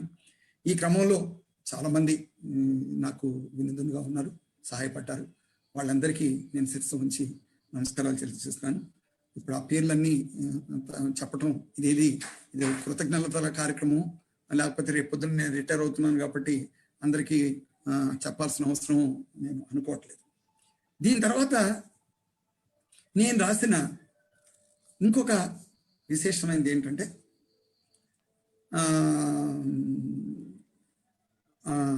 పోలవరపు కోటేశ్వరరావు గారు అని చెప్పి విజయవాడలో ఒక గొప్ప మేధావి ఉండేవారు. ఆయన మంచి విమర్శకుడు, రాసేవారు. అలాగే ధైర్యానందం గారు ప్రజాశక్తిలో ఉండేవారు. ఈ పాట రాయటంతో పాటు అప్పుడు మన వంగపండి ప్రసాద్ గారి భూభాగవతం చాలా విపరీతమైన పాపులర్గా ప్రదర్శనలు ఇస్తుండేవాళ్ళు. యక్షగానం బాగా నడుస్తుండేది, ప్రధానపండి వాళ్ళు ఆడుతుండేవాళ్ళు. ఆ ప్రదర్శన మేము ఆడలేం కదా, మాకు ప్రదర్శన ఉండాలి కదా అనేది లోపల తంతుండేది. ఆ రూపేణ మొట్టమొదటిసారి పాటలోంచి కళారూపంలోకి పాటని మలుచుకున్నది ఊరు మేలుకుందని ఒక 12 పాటలతో నృత్యనాటికి రాశాను. ఆ నృత్యనాటికి రాసే గ్రామరు తెలీదు, దాన్ని ఎలా ప్రదర్శించాలో తెలియదు. లోపలే కొన్ని క్యారెక్టర్స్, ఆనాటి రాజకీయాలు జీర్ణమైపోయినాయి, డైలెక్టిక్స్ అప్పటికే పరిచయం ఉంది, హిస్టారికల్ మిడిలిజం పరిచయం ఉంది. మనం ఏం రాస్తున్నాం ఏంటో అనే దాని మీద పక్కకు పోకుండా, భ్రమలకు లోను కాకుండా, ప్రజల్ని పక్కదోవ పట్టించకుండా నన్ను నేను నిగ్రహించుకుని చేయగలిగిన సామర్థ్యాలు సైద్ధాంతికంగా నాకు అలవడింది కాబట్టి అది రాశా. అది ఎవరికి వినిపించినా పెదవిర్చారు తప్ప ఇది ప్రదర్శించవచ్చు, ఆడచ్చు అని చెప్పి నమ్మకం కలిగిన వాళ్ళు ఎవరు లేరు. మొట్టమొదటిసారి ధైర్యానందం గారు, ఏపీ విఠల్ గారు, అవి ఇప్పుడు ఏపీ విఠల్ గారు ప్రజానాట్య మండలి బాధ్యతల్లో ఉండేవారు. వారికి నేను బాణి కట్టలు ఏం కట్టలా, నాకు వచ్చిన లల్లాయి పదాల్లోనే వినిపించాను. ఉద్వేగంగా వినిపించారు, మొదటి నుంచి చివరి వరకు సీక్వెన్స్లో వినిపించారు. వాళ్ళు విని చాలా అద్భుతంగా ఉంది, దీన్ని ఆడాల్సిందే అని చెప్పి వేపగారిని పిలిపించి వేపగారితో మ్యూజిక్ చేయించి విజయవాడలో ఆల్ ఇండియా రేడియో స్టేషన్ ఎదురుకుండా ఒక స్టూడియో ఉండేది ఒకే మైక్ దగ్గర. దానిలో ఆ రోజుల్లోనే 40 ఏళ్ల క్రితమే దాన్ని ఊరు మేల్కుంది రికార్డింగ్ చేయించారు. ఆ రికార్డింగ్ చేసిన దాన్ని మళ్ళీ నాయుడు గారని చెప్పి ఒక డైరెక్టర్ని, ఒక చిన్ని గారని చెప్పి ఒక డాన్స్ డైరెక్టర్ని పెట్టుకుని దాన్ని పడమట్లంకలో మా విజయవాడ డివిజన్ ప్రజానాట్య విభజన తర్వాత వెలగా లక్ష్మణరావు గారి సారథ్యంలో, వారి ఇల్లు మాకు పెద్ద అడ్డ, అదో కమ్యూన్ లాగా మంచి భోజనం తిప్పలు అన్నీ అక్కడే నడుస్తున్న పరిస్థితి ఉండేది అనమాట. అక్కడ తిండి రిహార్సల్స్ చేస్తున్న పరిస్థితి. విట్ల గారు, ధైర్యానందం గారు, ఆ పోలవరం కోటేశ్వర గారు మొట్టమొదటిసారి నా పాటలకి అంత క్రితం వచ్చిన గౌరవం కన్నా కూడా ఆ ఊరు మేలుకుంది అన్న ముచ్చునాటిక నాకు మా శ్రేణుల్లో నాకు ఒక గుర్తింపుని తీసుకొచ్చిన కళారూపం. దాంతోపాటు విజయవాడ కార్పొరేషను, మొట్టమొదటి కార్పొరేషన్ మున్సిపాలిటీ నుంచి ఏర్పడిన తర్వాత కమ్యూనిస్టులు, ఉభయ కమ్యూనిస్టు పార్టీలు ఆ కార్పొరేషన్ గెలిచి సిపిఐ సిపిఎం ఆ గెలిచిన సందర్భంలో వాళ్ళకు యువజనోత్సవాలు నడిపారు. ఆ యువజనోత్సవాలు నడిపి రాష్ట్ర వ్యాపిత నాటకోత్సవాలు నడిపారు. ఆ నాటకోత్సవాల్లో మేము ప్రజానాట్య మండలిగా ఎవరిని చేజనించు దివాకర్ బాబు గారి నాటకాన్ని మేము దాన్ని తయారు చేసాం. ఆ నాటకం ఆనాటి పరిషత్తులో రాష్ట్ర వ్యాప్త ఉత్తమ ప్రదర్శనగా ఎంపికైంది. అప్పుడు నాకు 19 ఏళ్ళు. దాంట్లో 70 ఏళ్ల వేషం ఉన్న పెద్ద నరసింహ క్యారెక్టర్ని నేను పోషించాను అన్నమాట. ఆ నాటకం, ఈ నృత్య నాటిక, ఈ రెండు మేము తీసుకుని ఊరున 100 కొలది ప్రదర్శనలు ఇచ్చిన అనుభవం ప్రజానాట్యములతో ఉన్న అనుబంధాన్ని బాగా బలోపేతం చేసింది. దాంతోపాటు నాజర్ గారి ఎన్నాళ్ళి కాపురాలు, ఆ ఈ 4 చరణాలు ఉంటే దాని చుట్టూ అటు ఇటు కొంత కలిపి దాన్ని పెంచి దాన్నో కళారూపం కింద. పట్లమూడి నాగేశ్వరరావు గారు మారాజులు వచ్చారు అని చెప్పి ఎమర్జెన్సీ అకృత్యాల మీద ఆనాటి మన సంజయ్ గాంధీ అకృత్యాల మీద ఒక రాస్తే దాన్ని ఒక డాన్స్ బాల కింద చేసుకుని, అది ఈ మన నాజర్ గారిది, నా ఊరు మేల్కొన్నది, యమల చేస్తున్నట్టుగా వీటితో ఒక సమగ్రమైన దళం. ఈ దళం అంతటికి మూలం ఎక్కడ అంటే నేను దివిసీమలో పనిచేసి వచ్చిన తర్వాత గుడివాడలో కొట్టుకుంట సుబ్బారావు గారి ఎన్నికల సందర్భంగా నేను ఆ ప్రచారానికి వెళ్ళాను. అప్పటికి నేను 1978లో జనవరిలో భారత కమ్యూనిస్ట్ పార్టీ మార్క్సిస్ట్ సభ్యత్వం, ఆ రోజు నాకు కొట్టుకుంట సుబ్బారావు గారు, మురళి గారు, ఉమామేశ్వర గారు వాళ్ళ బృందాలకు వచ్చి నాకు ఇచ్చిన పరిస్థితి. అక్కడి నుంచి నేను మా చెల్లి గుడివాడ ప్రచారానికి వెళ్తాం. ఆ సందర్భంగా పరిచయమైన కళాకారుల బృందమే ఆ తర్వాత అది విజయవాడ డివిజన్ ప్రజానాట్య మండలి బృందంగా ఎవాల్వ్ అయింది. చాలా అద్భుతమైన బృందం. ఆ బృందంలో మాతో పాటు పనిచేసిన కార్యకర్తగా దేవి కూడా మాకు ఆ సందర్భంగానే మాతో పాటు జాయిన్ అయిన మనిషి అనమాట. 9వ తరగతి చదువుతూ మాకు పరిచయం అయింది. పెనమలూరు ఆ పోరంకి ఎలమల కుదురు హై స్కూల్లో మన లక్ష్మణరావు గారి అమ్మాయి గౌరీతో క్లాస్మేట్గా ఉంటున్న దేవి ఆ రూపేణ ఇప్పుడు పిఐ దేవిగా సామాజిక కార్యకర్తకు వస్తుంది చూసారా, ఆమె అన్నమాట. అప్పుడు ఆ అమ్మాయిని మేమంతా మా అమ్మాయి కింద సాకి ఆ రూపేణ మా ప్రవేశం, మాతో పరిచయం, వాళ్ళ తాతగారు ఇచ్చిన ఆ పరిచయం, మా యొక్క ప్రాక్టీసు, వీటన్నిటి ఫలితం ఆమె యొక్క పెద్ద కార్యకర్తగా, పెద్ద నాయకురాలుగా, మా ప్రజానాట్య మండలికి రాష్ట్ర కార్యదర్శిగా అయ్యేంతగా అభివృద్ధి చెందటంలో ఆ రోజు మాతో పాటు ఆ ప్రయాణం అలా మొదలైంది అనేది ఇక్కడ నేను గుర్తు చేసుకోవటం అవసరంగా నేను మీ ముందు చెప్తున్నాను. నాకు బాగా దగ్గరగా ఉండేది, నన్ను అన్నయ్యని పిలిచేది. నేను కూడా అంతే అనుబంధంతో కొన్ని దశాబ్దాలు అనుబంధం కొనసాగింది. ఇవి ఒక రకంగా చెప్పాలంటే కవిగా, గాయకుడుగా కేవలం మనకి ఈ రచనా వ్యాసంగంలో అది కాదండి. ఎప్పుడైతే మనం ప్రదర్శనకారుడిగా కూడా మనం ఎప్పుడైతే రూపాంతరం చెందుతామో, ఒక దళమైతే ఎప్పుడు ఏర్పడుతుందో, ప్రదర్శన అనేది ఎప్పుడు ఏర్పడుతుందో, ఒక ఒక చైన్ రియాక్షన్ స్టార్ట్ అవుతుంది. ఇది ఒక పెద్ద బౌండింగ్ ఏర్పరుస్తుంది. ఇది మనకి ఎన్ని నేర్పుతుందంటే మాట్లాడే పద్ధతిని నేర్పుతుంది, వివాదాలని పరిష్కరించుకునే పద్ధతిని నేర్పుతుంది, ఘర్షణ పట్టడం నేర్పుతుంది, ప్రేమలు నేర్పుతుంది, బంధం నేర్పుతుంది, అనుబంధాలు నేర్పుతుంది. ఒక రకంగా చెప్పాలంటే అర్థం చేసుకోవడం నేర్పుతుంది, ఆవిష్కరించుకోవటం నేర్పుతుంది. ఇదంతా ఒక రకంగా చెప్పాలంటే కళాకారుడు మానవ హృదయ నిర్మాత అని చెప్పి స్టాలిన్ చెప్పిన మాటలు మనం గుర్తు చేసుకుంటే, ఆ కళాకారుని తయారు చేసుకుంటున్న ప్రజానాట్య మండలి ఇస్తున్న కల్చరల్ ట్రైనింగ్ అనేది ఒక పరిపూర్ణమైన వ్యక్తిత్వాన్ని, పరిపూర్ణమైన కళారంగ అస్తిత్వాన్ని ప్రజా ఉద్యమాల నేపథ్యంలో మనకిస్తుంది అనేది ఈ సందర్భంగా మనం గుర్తు చేసుకోవాలి. అలా నేను కవిగాను, రచయితగాను, కళాకారుడిగాను ఉన్న 6 వంద ప్రదర్శనలు వేస్తూ, అప్పటికి శాంతారావు గారు ప్రజాశక్తిలో సబ్ఎడిటర్గా ఉండేవారు. ఆయన ఆంధ్ర యూనివర్సిటీలో థియేటర్ అత్తిల్ కృష్ణారావు గారి దగ్గర బాదల్ సర్కారు జులూసు నాటకాన్ని ప్రాక్టీస్ చేయడం దగ్గర నుంచి ఆయన ఒక 3 నెలల ట్రైనింగ్ తీసుకున్న అనుభవం ఉంది.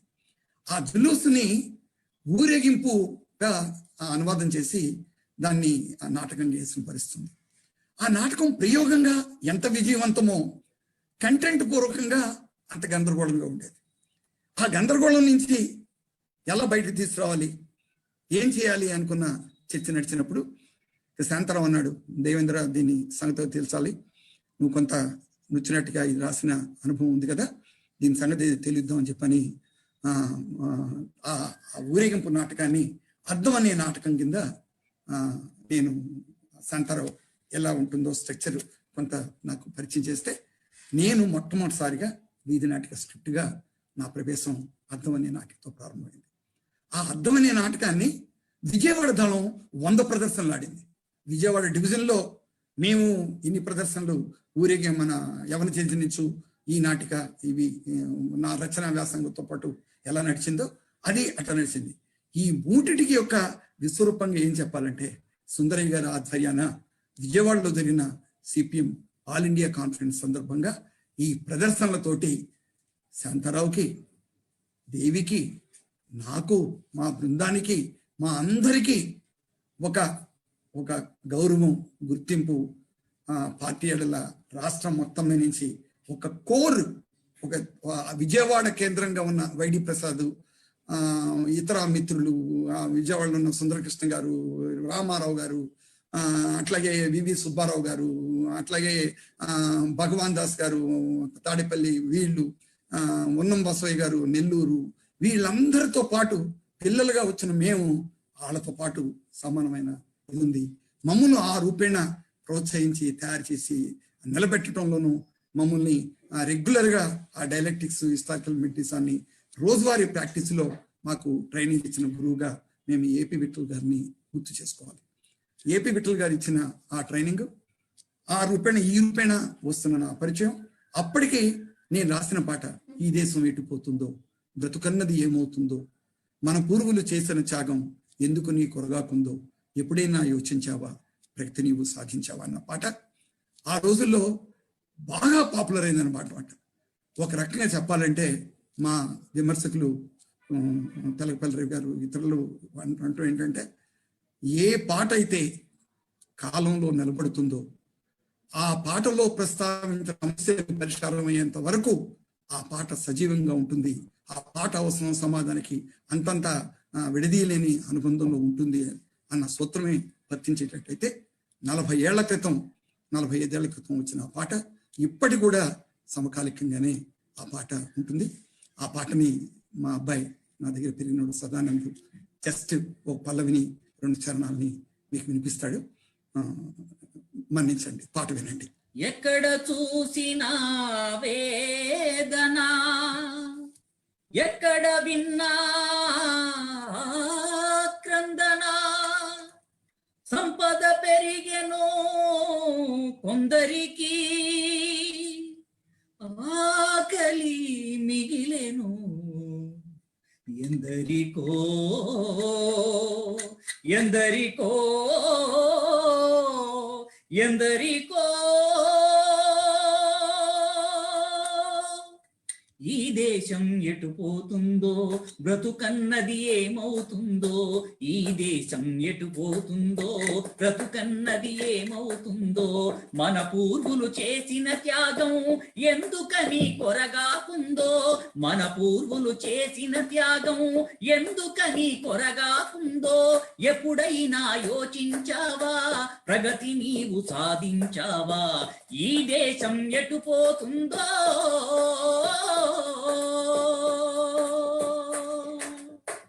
అవినీతికి అందలమొచ్చే, నిరుపేదల బాధలు హెచ్చే, అవినీతికి అందలమొచ్చే, నిరుపేదల బాధలు హెచ్చే, పాలించుట మరిగిన దొరలు ఏనాడో ప్రజలను మరచిరి, పాలించుట మరిగిన దొరలు ఏనాడో ప్రజలను మరచిరి, ఎప్పుడైనా యోచించావా, ప్రగతి నీవు సాధించావా, ఈ దేశం ఎటు పోతుందో.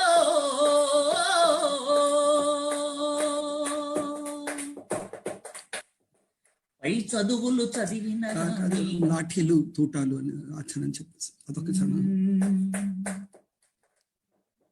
కంబాలెక్కారు, చెరసాలల మ్రగ్గారు, ప్రాణాలు భారంగా దేశమాతకిచ్చారు, ఆ వీరుల త్యాగ ఫలం ఎవరి చేతికొచ్చిందో, ఇన్నేళ్ల స్వాతంత్ర్యం మనకేమీ ఇచ్చిందో, ఎప్పుడైనా యోచించారా, ప్రగతి మీరు సాధించారా, ఈ దేశం ఎటు పోతుందో. కష్టానికి ప్రతిఫలము కడగండ్లు కన్నీళ్ళు, కష్టానికి ప్రతిఫలము కడగండ్లు కన్నీళ్ళు, సోమరులకు దినదినము అత్తరులు పన్నీళ్ళు, హక్కులకై నిలబడితే లాఠీలు తూటాలు, హక్కులకై నిలబడితే లాఠీలు తూటాలు, మన రక్తం పీల్చేందుకే, మన రక్తం పీల్చేందుకే ఉన్నోళ్ళ పోటీలు, ఎప్పుడైనా యోచించారా, ప్రగతి మీరు సాధించారా, ఈ దేశం ఎటు పోతుందో. ఇప్పుడు కొత్తగా బుద్ధుడితో నా ప్రయాణం అని చెప్పి ఒక సంవత్సరం పాటు ఒక 15,000-20,000 పేజీల బౌద్ధాన్ని అధ్యయనం చేసి అంబేద్కర్ దృష్టికోణం నుంచి, బౌద్ధాన్ని ధమ్మ దృష్టికోణం నుంచి బుద్ధుడితో నా ప్రయాణం అనే ఒక నాటకాన్ని తయారు చేశాను. దాని రికార్డింగ్ అవి కూడా నడుస్తున్నాయి. నేను ప్రజానాట్య మండలితోటి ప్రారంభమైన నా సాహిత్య ప్రస్థానం నన్ను కవిని చేసింది, రచయితని చేసింది, విమర్శకుని చేసింది, మ్యూజిక్ డైరెక్టర్ని చేసింది, నటుడిని చేసింది, దర్శకుడిని చేసింది. నేను రాసిన స్వర్ణ పిశాచ్ అనే నాటకం రాష్ట్ర వ్యాప్తంగా అనేక పరిషత్తుల్లో అది బహుమతి పొందిన పరిస్థితి కూడా ఉంది. ఇవన్నీ నేను చేసినవి చెప్పటాన్ని ఈ రూపేణ వేగంగా చెప్పటం అంటే ఒక్కొక్క కళారూపాన్ని తయారు చేయటం వెనకాల ఉన్న సామాజిక, ఆర్థిక, ఇతర అంశాలు నన్ను ఏ రూపేణ వాటి వైపు తీసుకెళ్ళి అని చెప్తే అదొక ఇంకొక ఇంతకంటే ఎక్కువ టైం పట్టే అవకాశం ఉంది కాబట్టి అదవుతుంది. దాంతో పాటు నేను పనిగట్టుకుని కొంతమంది కళాకారుల్ని చిన్నప్పటి నుంచి నేను వ్యక్తిగత బాధ్యత తీసుకున్న తయారైన వాళ్ళు కూడా మంచి గాయకులుగా తయారైన వాళ్ళు ఉన్నారు. ఇప్పుడు మీ ముందు వినిపించిన సదానందు 10వ సంవత్సరంలో నేను ఖమ్మం తీసుకొచ్చాను. అప్పటి నుంచి అతన్ని ఈ రూపేణ తయారు చేయటంలో నా వంతు నేను పూర్తి టైం కేటాయించాను. ఈ రకంగా అటు కళాకారులను తయారు చేయటం, కళారూపాలను తయారు చేయటంలో నా వంతు అంకిత భావం అంతా కూడా కళను నమ్ముకుని తప్ప కళను అమ్ముకునే ఏ సందర్భం నాకు లేదు. అనేక అవకాశాలు వచ్చినప్పటికీ వాటన్నిటినీ సున్నితంగా నేను తిరస్కరిస్తూ ప్రజా ఉద్యమాలకి అంకితమైపోయిన కార్యకర్తగా నేను కొనసాగుతున్న పరిస్థితి ఉంది. ఇది నా ప్రస్తావనానికి, సాహిత్య ప్రస్థానానికి సంబంధించిన ఇది అవసరం అయితే ఒక్క మనిషికి నేను ఈ సందర్భంగా కృతజ్ఞత తెలియజేయాలి. నేను మా వివాహం 6 సంవత్సరాల స్నేహం తర్వాత 2 కుటుంబాలు వ్యతిరేకించిన నేపథ్యంలో ఇద్దరిని 2 కుటుంబాలను ఒప్పించడానికి 4-5 సంవత్సరాలు తీసుకుని తర్వాత మేము పెళ్లి చేసుకున్నాం. నా బెటర్ ఆఫ్ పి ఝాన్సీ. ఆ ఝాన్సీ ఇచ్చిన సహకారాన్ని మెచ్చుకోవాలంటే నేను ప్రభుత్వ ఉద్యోగాలు మానేసి ఆవిడకంటే ఎక్కువ జీతం ఆ రోజుకు ఉంది. ఈ రోజుకే ఉన్నట్టయితే నేను ఏ సూపరింటెండెంట్ ఇంజనీర్ గాను రిటైర్ అయ్యే అవకాశాలు ఉన్నప్పటికీ నేను నా అభినవేశాన్ని, నాకు ఈ మార్క్సిజం ఎడల, ఈ ప్రజా కళల ఎడల, ప్రజానాట్యములతో నాకున్న అనుబంధాన్ని గుర్తించిన మనిషిగా నేను ఈ రంగంలోనే పనిచేస్తానంటే నీ రంగంలో నువ్వు పూర్తిగా పనిచేయి, కుటుంబ బాధ్యతలు మొత్తం నేనే వహిస్తానని చెప్పి ఆ రూపేణ నన్ను పూర్తిగా ప్రజా ఉద్యమాలకి అనుమతించిన ఝాన్సీకి నేను ఎప్పుడు నేను రుణపడి ఉండాలి. ఆ రుణాన్ని ఎట్లా చెప్పుకోవాలంటే ఒక్క మూల పూలదండ ఇచ్చినోని కాదు, ఒక హ్యాండ్ కచ్ ఇప్పించినోని కాదు. నా తెలుగుడి ఖర్చు, నా బయట ఖర్చులు కూడా ఆ అమ్మాయి జీవితం నుంచి, ఆవిడ జీవితం నుంచి మాత్రమే నేను వినియోగించుకున్నాను. ఒక రకంగా చెప్పాలంటే నన్ను నిలబెట్టిన, నన్ను ప్రజలతో పాటు కలిసి ప్రయాణం చేయడానికి దోహదపడ్డ ఝాన్సీ గారికి కూడా, నా వైఫ్కి కూడా నేను ధన్యవాదాలు చెప్పాల్సిన కృతజ్ఞత ఉంది. మేము ముగ్గురు ఉంటే నేను తీసుకొచ్చి పెట్టిన నలుగురు ఉండేవాళ్ళు ఇంట్లో. వాళ్ళకు కూడా నాతో పాటు సాకి అమ్మలాగా చూసిన పరిస్థితి ఉంది. నేను పనిచేసిన విద్యార్థి ఉద్యమంలో కానివ్వండి, నేను చేసిన యుద్ధంలో కానివ్వండి, నేను చేసిన పార్టీ హోల్టెంబర్గా కానివ్వండి, అనేక కష్ట నష్టాలు, అనేక ఒడిదుడుకులు, అనేక ఈతి బాధలు, ఆరోగ్యాలు, ఇవన్నీ మేమిద్దరం డబ్బుల గురించి మేమిద్దరం ఎప్పుడు పోట్లాడుకోలేదు. మా మధ్య ఎప్పుడు వ్యక్తిగతమైన లేదు. మూడో అంశం మీద చర్చలు నడిచినాయేమో తప్ప కుటుంబంలో లేదు. నన్ను ఇంతగా నిలబెట్టి ప్రజలకి అప్పచెప్పిన ఆ మనిషికి కూడా ఈ సందర్భంగా నేను ధన్యవాదాలు తెలియజేయకపోతే అది తప్పవుతుంది. ఆ రూపేణ ఇంకొకరికి కూడా ధన్యవాదాలు తెలియజేయాలి. ఈ రాజేష్ కానీ, రమణ కానీ, ఇక ఆనంద్ కానీ, అనేక మంది గాయకులు, వెంకటరెడ్డి కానీ, నేను ఐవి కానీ, అట్లాగే మంగరాజు కానీ, అనిల్ కానీ, సుభాష్ని కానీ, పెద్దిరాజు కానీ, బ్రహ్మయ్య కానీ, జగన్ గారు కానీ, లేకపోతే దశరథ్ గారు కానీ, అనేక సామ్రాజ్య యాదగిరి కానీ, వీళ్ళందరితోటి నేను వాళ్ళకి ఎంత నేర్పానో తెలియదు కానీ వాళ్ళందరి దగ్గర నుంచి నన్ను ఎన్రిచ్ చేసుకోవటానికి దోహదపడ్డ ఇతర నా సహచర కవి బృందం వీళ్ళందరికీ కూడా నేను ఈ సందర్భంగా కృతజ్ఞతలు తెలియజేయాలి. వీళ్ళందరితో ప్రయాణంలోనే నేను ఏదైనా ఒక మాటని మరింత అందంగా మలచడంలో నా అనుభవాన్ని, దాన్ని వినియోగించడానికి అవకాశం ఇచ్చిన, నాకు ఆ బాధ్యతలు అప్పగించిన ప్రజానాట్యమండలికి నేను రుణపడి ఉంటాను. అభ్యుదయ ఆర్ట్స్ అకాడమీ ప్రధాన బాధ్యుడిగా ఇప్పుడు నేను కొనసాగుతున్నాను. అంబేద్కర్ నాటకం, పూలే నాటకం, వేమన్ నాటకం, అంబేద్కర్ నాటకం హిందీలోకి అయింది, అంబేద్కర్ నాటకం తమిళంలోకి అయింది, ఇప్పుడు పూలే నాటకం హిందీలోకి అవుతోంది. ఇతర ఈ నాటకాలు కూడా దేశవ్యాపిత ప్రాచుర్యంలోకి వెళుతున్న ఆ క్రమంలో జగ్గరాజు గారు, కేకే రాజా గారు, కాకి ఆనందరావు గారు, కాకి మాధవరావు గారు, సిద్ధోజీ గారు, వీళ్ళందరూ ఇతరుల పెద్దల సహాయ సహకారాలతోటి, మాకు వెన్నుదన్నుగా ఉన్న తమ్మినేని వీరభద్రం గారు పార్టీ, వీళ్ళందరి సహకారంతో మేము అభ్యుదయ ఆర్ట్స్ అకాడమీని వాళ్ళు ఇచ్చిన ప్రోత్సాహంతో మేము దాన్ని ఒక స్వతంత్ర కళా సంస్థ కింద, ఒక మెచ్యూర్డ్ ప్రొఫెషనల్ థియేటర్ కింద దాన్ని మేము ముందుకు తీసుకెళ్తున్నాం. దీనంతటికీ ఇంకొకరి కృతజ్ఞత, విమర్శకుడిగా నన్ను ఎప్పుడు సరైన దారిలో అటు పెట్టుతూ, నేను చేసే సాహిత్య పొరపాట్లన్నింటినీ ఎప్పటికప్పుడు సరిదిద్దుతూ, నా అక్షరానికి మరింత మెరుగులు దిద్ది నా ప్రయాణానికి అత్యంత మార్గదర్శకత్వం ఇస్తున్న ప్రొఫెసర్ మేడిపల్లి రవికుమార్ గారికి నేను కృతజ్ఞత తెలియజేయాలి. మాటలు వెతుక్కునే సందర్భం కొద్ది సందర్భాల్లోనే వస్తుంది. ఏ మాట కూడా మన మనసులో అనుకున్న దాన్ని పూర్తిగా రిప్రజెంట్ చేయలేని ప్రత్యేక పరిస్థితులు కూడా వస్తాయి. అంటే ఏంటంటే ప్రపంచంలోని భాష అంతా తన శక్తిని కోల్పోయే ఒక మానసిక అవస్థ అనేది ఎవరికొకళ్ళకి ఏదో ఒక సందర్భంలో వస్తుంటుంది. దాని ఏడుపుగానో, నవ్వుగానో, కౌగిలింతగానో, ఒక కరస్పర్శగానో అది మాత్రమే వ్యక్తీకరించడానికి అవకాశం ఉన్న విశ్వభాషలోకి మనం నడిపిస్తూ ఉంటుంది. నేనేదో మళ్ళీ కొంచెం ఉద్వేగంగా మాట్లాడుతున్నాను కాదు. పాటని నేను ప్రేమించాను, పాటను ప్రేమించే మనుషుల్ని వెతుక్కున్నాను. ఆ వెతుక్కునే క్రమంలో లభించిన ఎందరో నాకు ఉత్తేజాన్ని ఇచ్చారు. ఇది ఒక రకంగా రెసిప్రోకల్. నా నుంచి బయట నుంచి నాకు ఒక నిరంతర ప్రవాహంగా ఒక సజీవ ధార కొనసాగుతూ ఉంది. పాటని మనం ప్రేమించడం అంటే ప్రజల యొక్క మానసిక అవసరాన్ని ప్రేమించడం, పాటను ప్రేమించడం అంటే కాలాన్ని ప్రేమించడం, పాటను ప్రేమించడం అంటే భవిష్యత్తును ఆహ్వానించడం, జీవితాన్ని నిర్మించటం. ఆ నిర్మించే క్రమంలో పాటతో పాటు ప్రయాణం చేస్తున్న ఎందరో మహానుభావులు, వాళ్ళందరికీ లో నేను కూడా ఒక భాగమైనందుకు నేను సంతోషిస్తున్నాను. ఈ సాహిత్యంలోకి ఈ కార్యక్రమంలో నేను ఇంత క్రితం విన్న ప్రోగ్రాములన్నిటినీ నేను ఫాలో అయ్యాను. నిన్న వల్గా గారి ప్రోగ్రామ్ ఫాలో అయ్యాను. అన్న నన్ను ఇట్లా అడుగుతాడని చెప్పి నేను అసలు ఎప్పుడు అనుకోలేదు. నేను పార్టిసిపేట్గానే ఉంటాను అనుకున్నాను.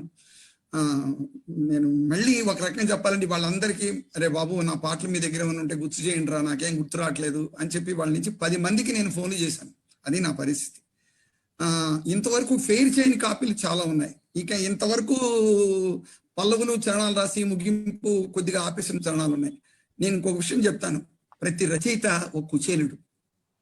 వాళ్ళు బహుసంతానంతో ఆయన ఇబ్బంది పడ్డాడేమో కానీ మేము బహుపాటలతోటి ఇబ్బంది పడతాం. మమ్మల్ని బ్రోచే కృష్ణులు ఎవర్రా అంటే మా అల్లుళ్ళు గాయకులే. ఆ గాయకులు దయతలిస్తే ఈ రచయితలు బతుకుంటారు. ఆ గాయకులు దయతలసకపోతే వీళ్ళు కాలగర్భంలో కలిసిపోతారు. ఒక వాక్యం చెప్పాలంటే మా ఆవిడ అంటుంది, ఎంత మంచి పాట రాస్తే ఏం ప్రయోజనం అయ్యా, మంచి బాణీ లేకపోతే అంటుంది. బాణీ కట్టేది నేను కాదు. అంటే ఏంటంటే ఒక పాట సంపూర్ణంగా ప్రజల దగ్గరికి రావటానికి ఒక్క రచయిత పాత్ర మాత్రమే సరిపోదు.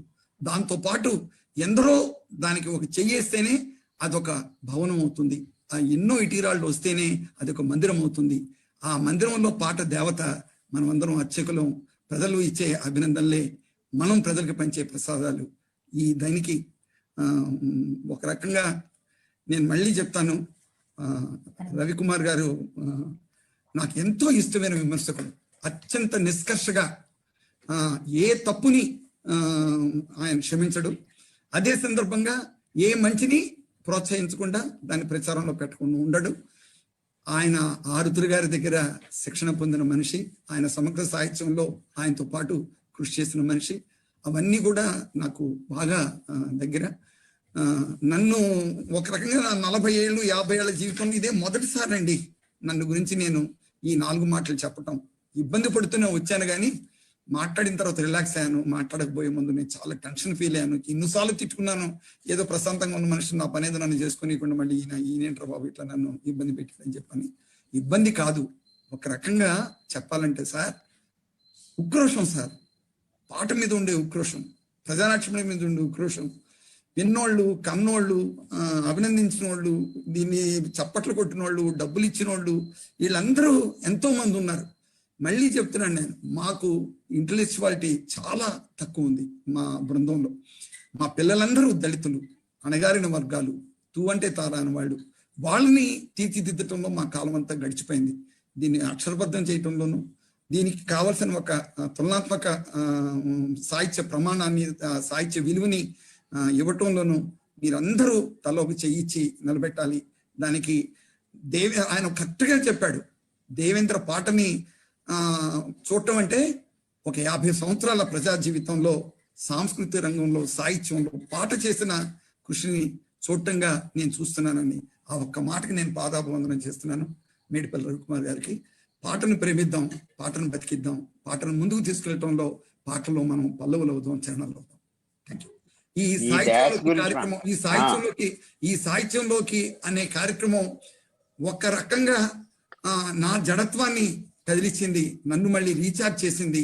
నా పాటలు మళ్ళీ ఒకసారి నేను ఆత్మావలోకనం చేసుకోవడానికి దోహదపడింది. నా ప్రయాణంలో ఒక నూతన శక్తిని ఇచ్చింది. ఈ సాహిత్యంలోకి నన్ను తీసుకొచ్చిన ఎందరో మహానుభావులు అందరికీ ధన్యవాదాలు. ఈ టీము ఎంతో అద్భుతంగా 36 కార్యక్రమాలు నడుపుతోంది. ఆ 36 కార్యక్రమాలలోకి నా కార్యక్రమం కూడా ఒక భాగమైనందుకు, నన్ను కూడా భాగస్వామ్యం చేసినందుకు, నాకు అక్షర గౌరవాన్ని నాకు ఇచ్చినందుకు అందరికీ పేరు పేరున నేను ధన్యవాదాలు తెలియజేస్తున్నాను. ఇదంతా కూడా చరిత్రలో నిబద్ధమవుతుంది, అక్షరబద్ధమవుతుంది. దానికి మీ సహకారాలకి నా యొక్క ఈ గంట ఉపన్యాసం ఏ మాత్రమైనా మీకు ప్రేరణ ఇచ్చినట్టయితే మీకు జీవితాంతం మా ప్రజానాట్యమండలి కృతజ్ఞతలు తెలియజేస్తుంది. మీకు కావలసిన సైద్ధాంతిక మెటీరియల్ అన్నిటినీ ఇవ్వటానికి మేము సిద్ధంగా ఉన్నాం. నాకు సన్మానం జరిగే సందర్భంలో మేము నెట్టెత్తికామండి, మీ పేరు కనపడలేదండి అన్నారు. నేను ఒకటి మాత్రం గర్వంగా చెప్పాను, ఇచ్చాపురం దగ్గర నుంచి అనంతపురం దాకా ఏ ఊరు వెళ్ళినా దేవేంద్ర గారు వచ్చారని చెప్పి పలకరించే ఓ 10 మంది కార్యకర్తలను నేను సంపాదించుకున్నాను. నా ఆస్తిపాస్తులు వాళ్లే. నా పాటలు ఇప్పటికీ నేను అక్షరబద్ధం పుస్తకంగా మలచలేదు, ఎక్కడెక్కడో ఉన్నాయి. వాటన్నిటినీ పోగు చేసే పని రాజేష్, రమణ, అనిలు వీళ్ళందరూ సహాయం చేస్తామండి, ఈ సాహిత్యం అంతా వెలికి రావాలని చెప్పి అంటున్నారు. నేను ఇంతవరకు స్వయంగా ఒక పుస్తకం వేసుకోలేదు. నా విమర్శని, నా నాటకాన్ని వాటన్నిటిని కూడా వేయలేదు, వీధి నాటకాలను వేయలేదు. వివిధ సందర్భాల్లో అవి ప్రజానాట్యమండలికి ప్రదర్శన కోసం ఇచ్చేసాము. ప్రదర్శనలే సరైన జడ్జిమెంట్ అనుకుంటూ ఉండిపోయిన పరిస్థితుంది. నాకు 65వ సంవత్సరం ఇప్పుడు నడుస్తున్న ఈ నేపథ్యంలో ఈ మాత్రం అన్నా ఇవాళ నేను ఈ 2 రోజులు బట్టి నేను రాసిన పాటలు చదువుతుంటే నాకు రవికుమార్ గారికి మరొకసారి మనపూర్వక ధన్యవాదాలు తెలియజేసేదంటే, నేను మళ్ళీ రీఛార్జ్ అయ్యాను. ఈ పాటలన్నీ నేను రాసినవి మళ్ళీ ఒకసారి చూసుకునటానికి ఆవిడ ఎతికి పెట్టినవి. నన్ను ఎన్ని తిట్టినా కొంచెం ప్రేమగా నాకు సహాయపడుతుంది. ఆ రూపేణ వాటన్నిటి సహకారంతో ఈ 1.5 గంటల సేపు నన్ను నేను ఆవిష్కరించుకునే అవకాశం లభించింది. ఇది బలవంతంగా మొదలైన ఆనందంతో ముగుస్తుంది. ఎందరో మహానుభావులు, అందరికీ వందనాలు.